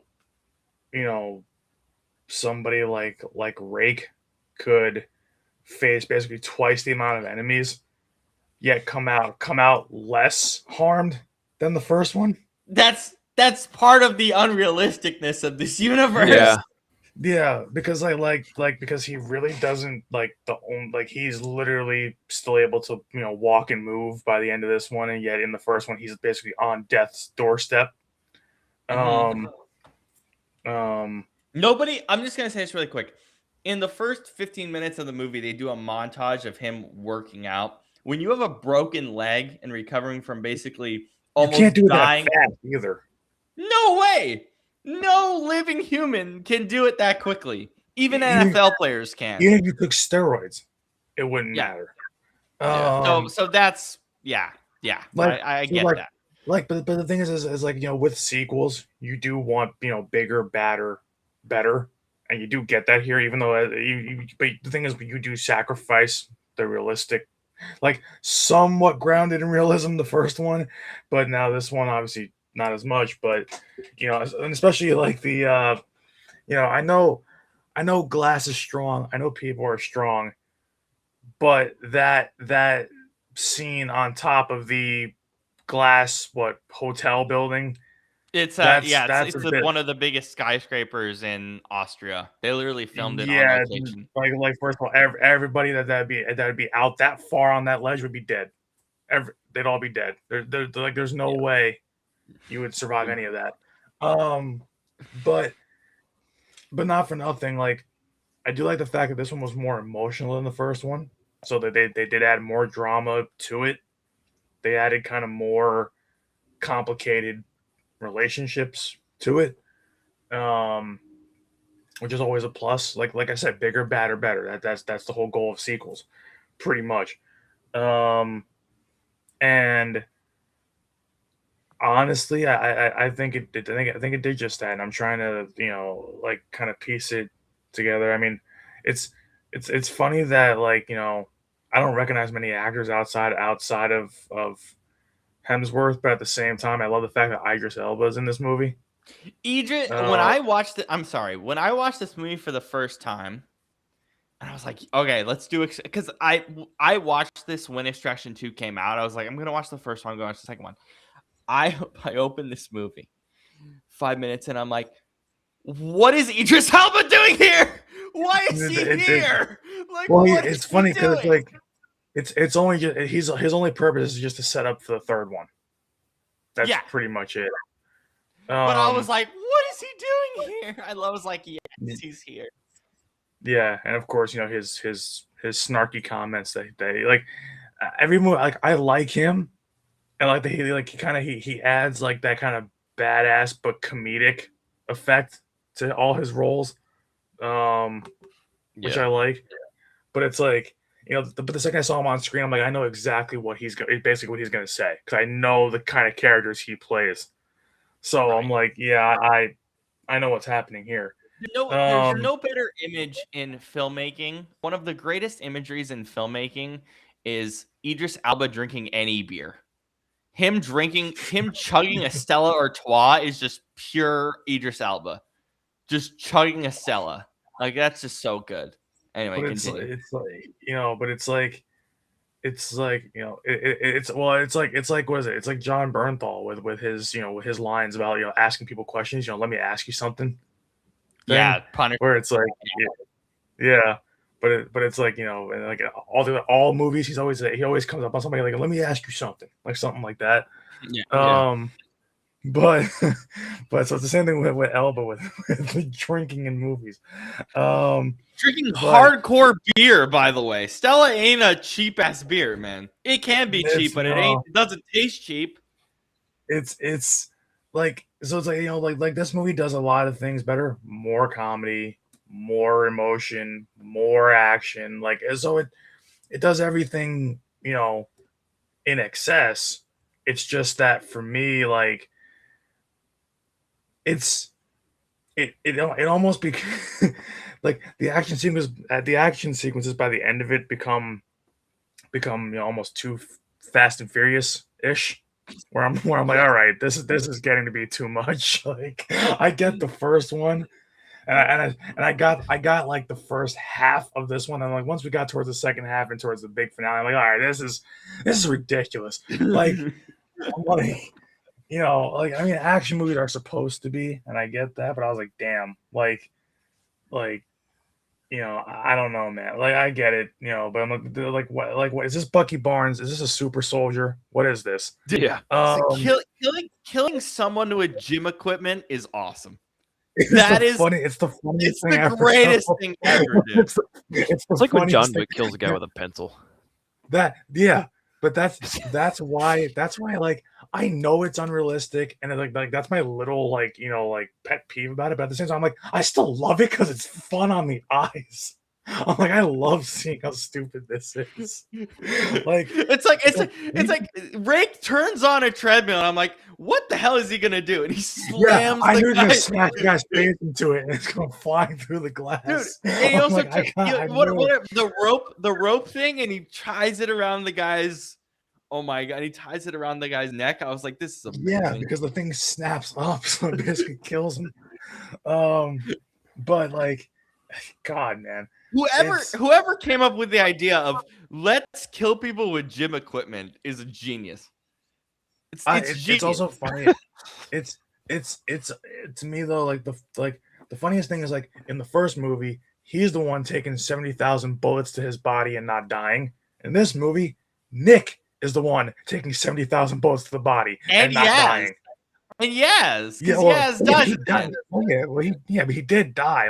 Like she took just as many bullets basically as he did, and she didn't die. I'm like, well, all right, then I guess that's what we're doing here. And also, not for nothing, but like, timeline, like in my head of like trying to think about realism, like what you could survive and what you couldn't. Eddie Murphy laughing in movies is great. His laugh is. Oh well, yeah.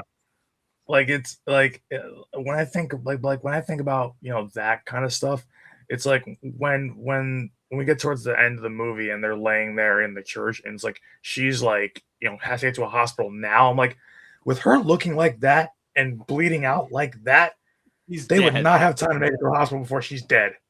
They would not have time. Yeah. Or an ambulance. You'd be dead. Yeah, or you get to the ambulance. Like, yeah, no way. So like, it's far-fetched, but it's fun. Like, that's what I like. Is like, when I watch movies like action movies, and this is why I say it's a small pet peeve and not a big one, is because action movies are not supposed to be realistic. They're meant to be fun. Action movies have never been realistic. Yeah. And the thing is, if I wanted realism, I would watch the news. If I wanted to be entertained, I watch movies and TV shows. Exactly. So like, it's this like, is not real life, guys. Yeah. So like, I do think this is better than the first one. I don't think it's way better than the first one, but I think it's better. But I mean, it's just like, I can't. Oh, also, when the one of the the last, was it the last fight scene where he literally goes, like, I'm like, this has to be a call back to Thor, because I'm like, he's going to reach for like a sledgehammer, like a mini sledgehammer. Yeah, it's a Thor. It's a Thor thing. Yeah. I'm I'm like, bro, I'm like that. I'm like, you could have picked any weapon. You laid down like a mini sledgehammer and be like, hey, use this. I'm like, yeah, that's It's pretty a much Thor callback. It's a Thor Thor callback. reference. Yeah. But like, yeah, but like, so like, you know, but I do like I said, I do like the comedy. I do like the fact that the acting to me is better in this one. Like, I mean, you can definitely tell that obviously with the second one, you know, you do have more room to play and you have a bigger budget to work with. So those things are important too. But Jody, this will be on the list next summer. I'm gonna add this to the list next summer. I Tommy could Boy's talk about amazing. Tommy Boy forever. I love that movie. I'll add this either next summer. If we have time this summer, I'll put it on there. I completely forgot. That would be a great conversation. Yeah. Thank you. We you know, like that's where you have to do a watch along for that. Like all of us have to have We a watch should along we for that. should do a watch along for that. Yeah. That movie's too damn funny. I die laughing every time. That movie We literally would have funny. to. We literally would have to do a watch along for that. Yeah.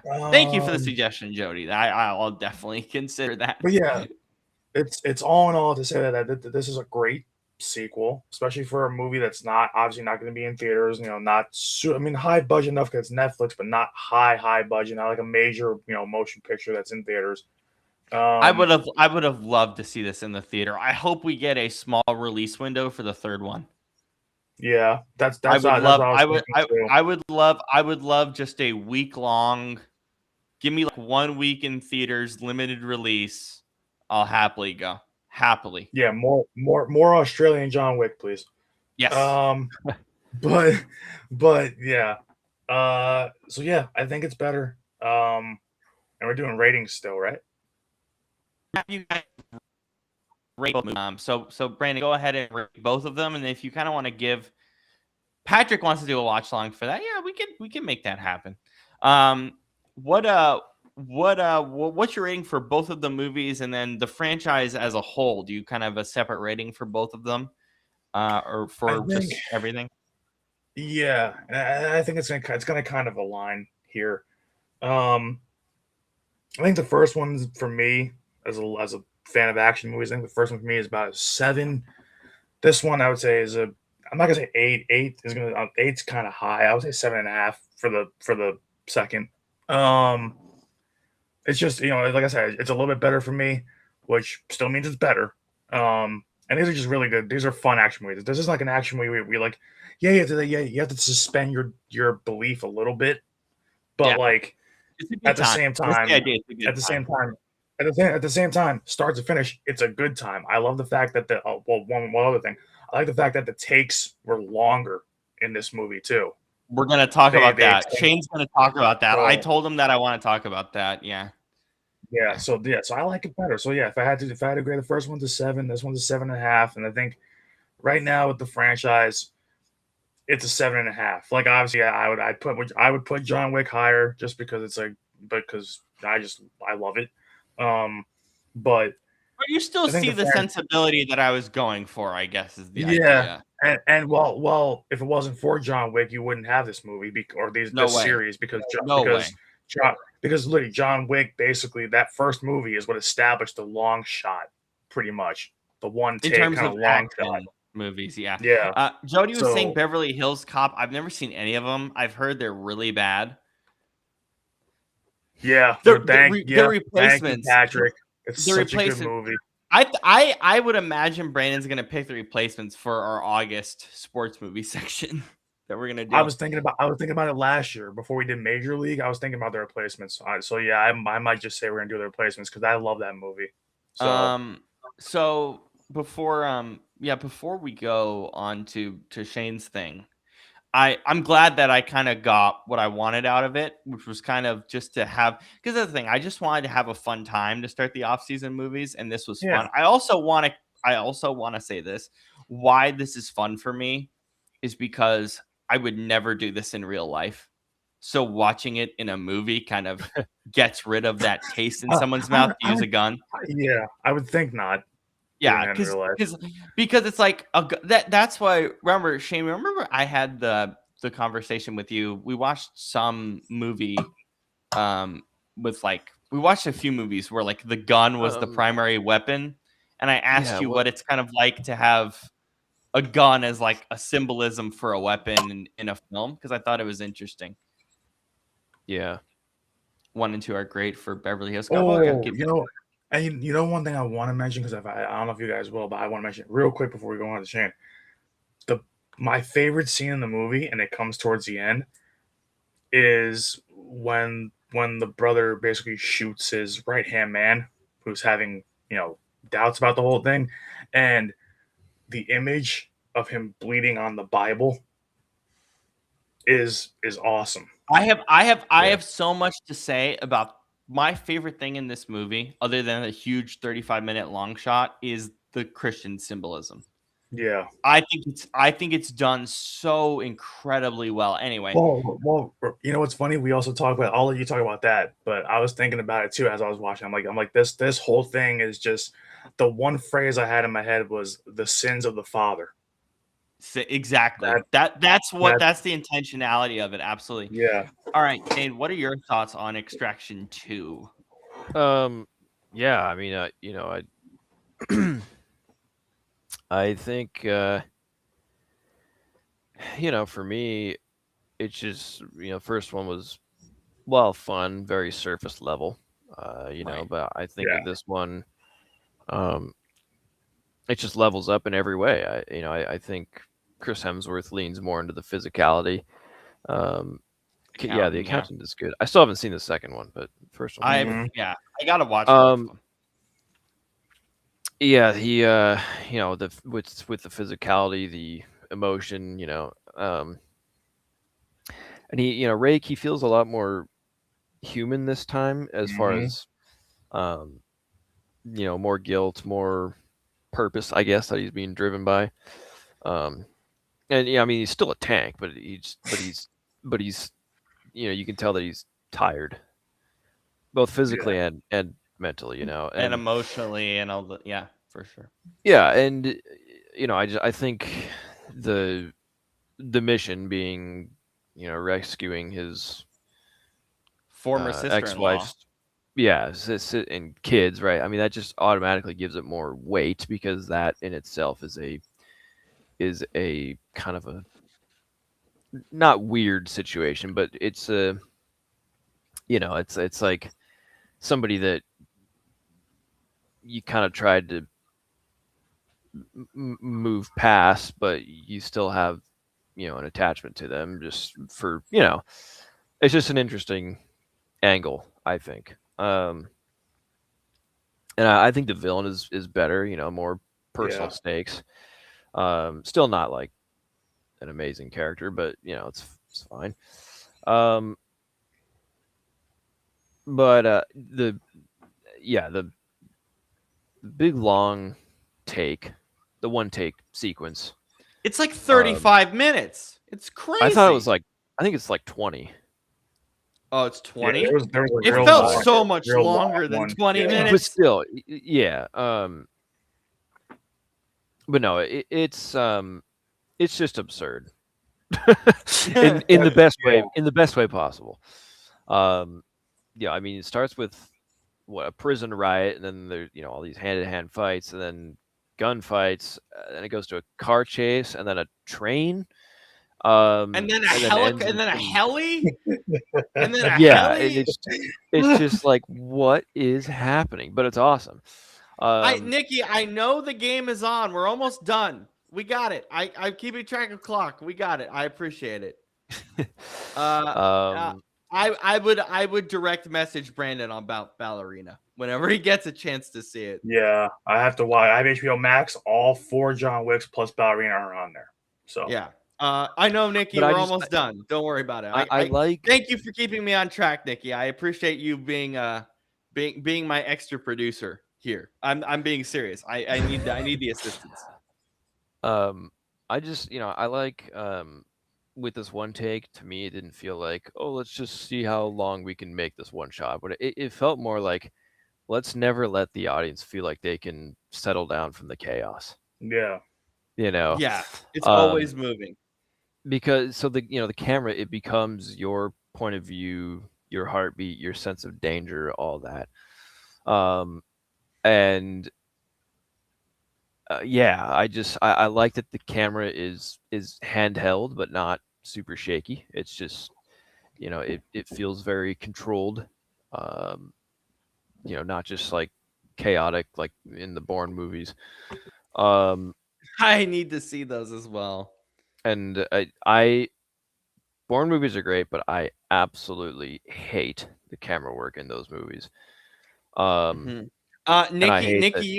you can write graphic designer and associate producer. That's your role on the show. All right, continue. But anyways, this isn't about Bourne.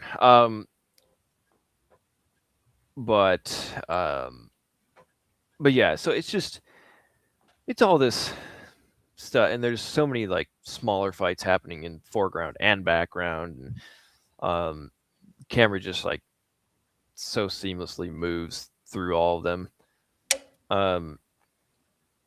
It's just great.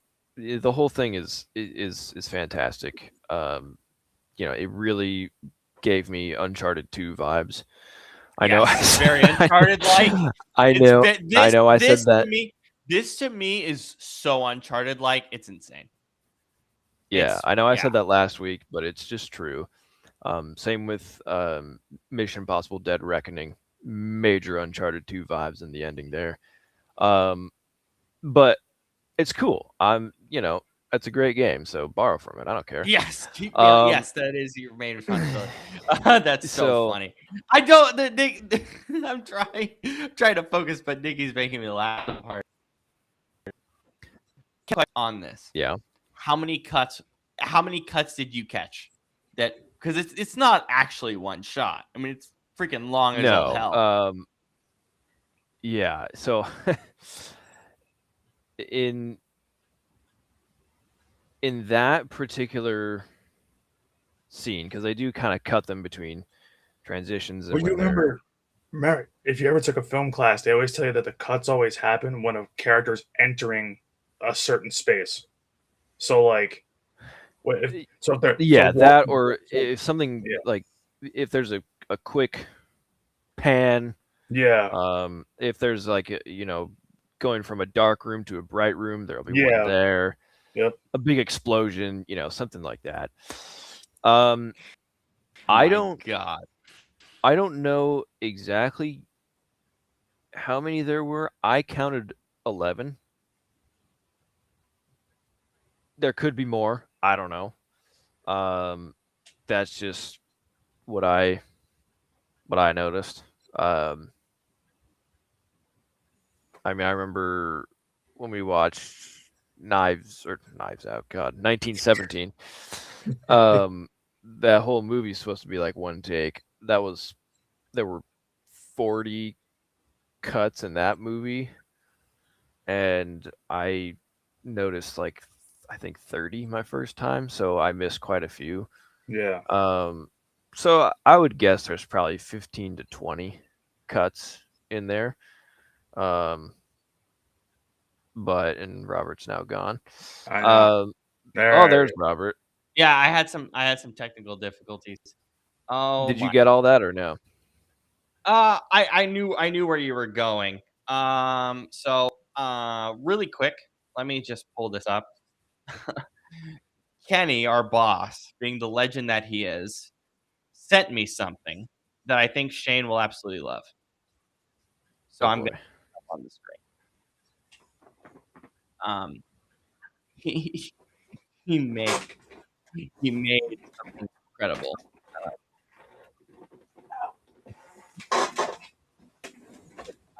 Which I thought needed to be showcased. Shane, this is you. I saw that. AI whiteboard. That's funny. Which I thought was incredible. That is funny. There's a second one. It totally looks like me too. Kenny will always send me this stuff, and I always just look at this one. That is incredible. Not gonna lie, it kind of looks like Scoop's hair, but on Rob's face. Yes. No, I think that just straight up looks like Scoop. Yeah. No, that's Scoop's face and Rob's body. Yeah. Oh my God, our boss Kenny is an absolute legend. That's 100. Oh yeah, Patrick. By the way, Scott Adkins is awesome. I've watched He a is. lot of his movies. I've watched a lot. I spent last summer when I had like a break watching all of his movies. I will watch anything that man does. I do not care. Okay, so did you finish up your thought, Shane? Do you want me to give kind of my spiel before we Yeah, go? and Okay. I'll give the movie a B+. Oh, how do you give the first one and the franchise as a whole? If you were to grade it so far. First one, I'd give a B. Franchise as a whole, I guess a B+. Okay, that's fine. That's about what I did. Yeah. This is this second movie is a 10 out of 10. This is one of my favorite movies of all time. I'm not gonna lie. This is one of my favorite movies of all time, and I always forget about it because I don't have it physical.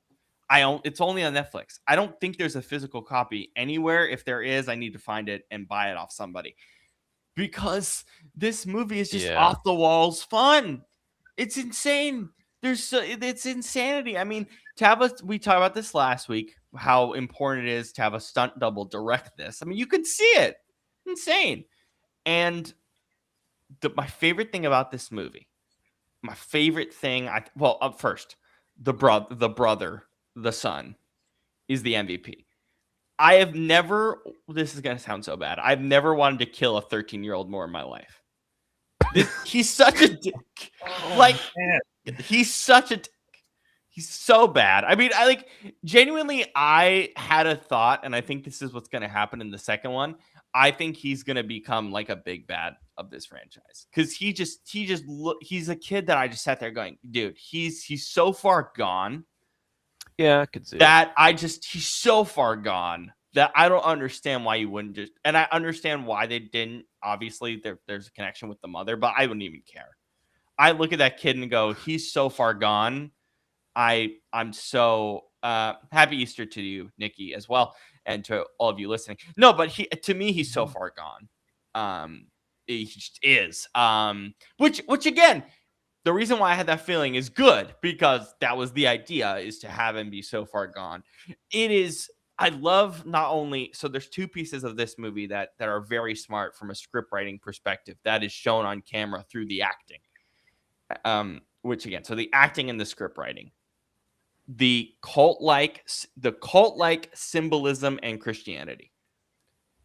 When you watch Venom 2, they finished that stupid movie in a church for no reason other than, oh, there's a wedding. Let's do the final battle in a church. It's like, what?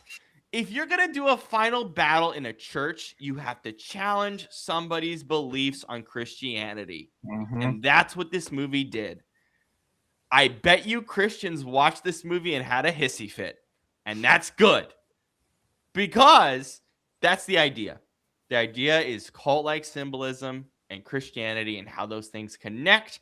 And it really is the backbone of this movie from a psychological perspective. And I love that. And then the action just adds to it. And the action adds to it, but really the acting and the script writing. Great job by Joe Russo. I think this might be his best script. He's not an amazing writer, but this is probably his best script. Easily, I think his best script, just because everything has intentionality. And really, the thing that I appreciate is Joe Russo wrote the script, and he's like, I trust, Sam Hargrave.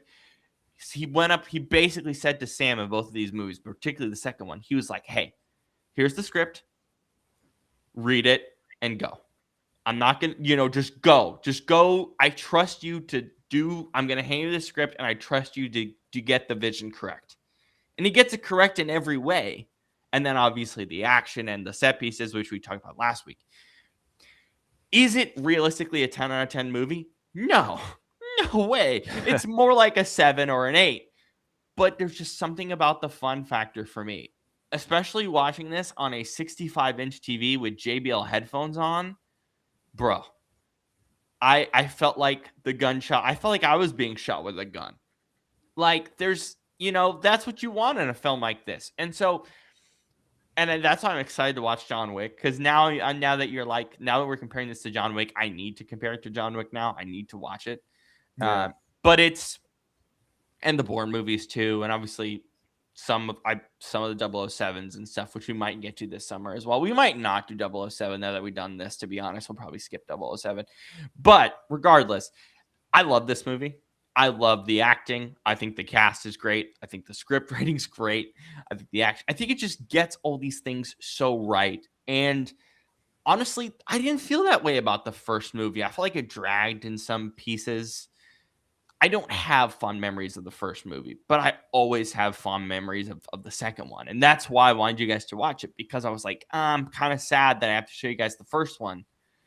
But the context of the first one really matters. Once you understand the context, it adds so much to the story, as any sequel would.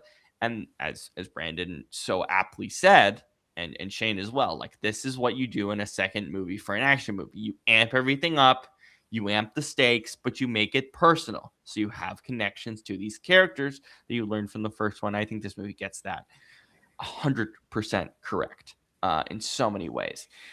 So yeah, it's a 10. This franchise is like an 8 for me. I think the first one's like a 7.5, 8, probably 7.5.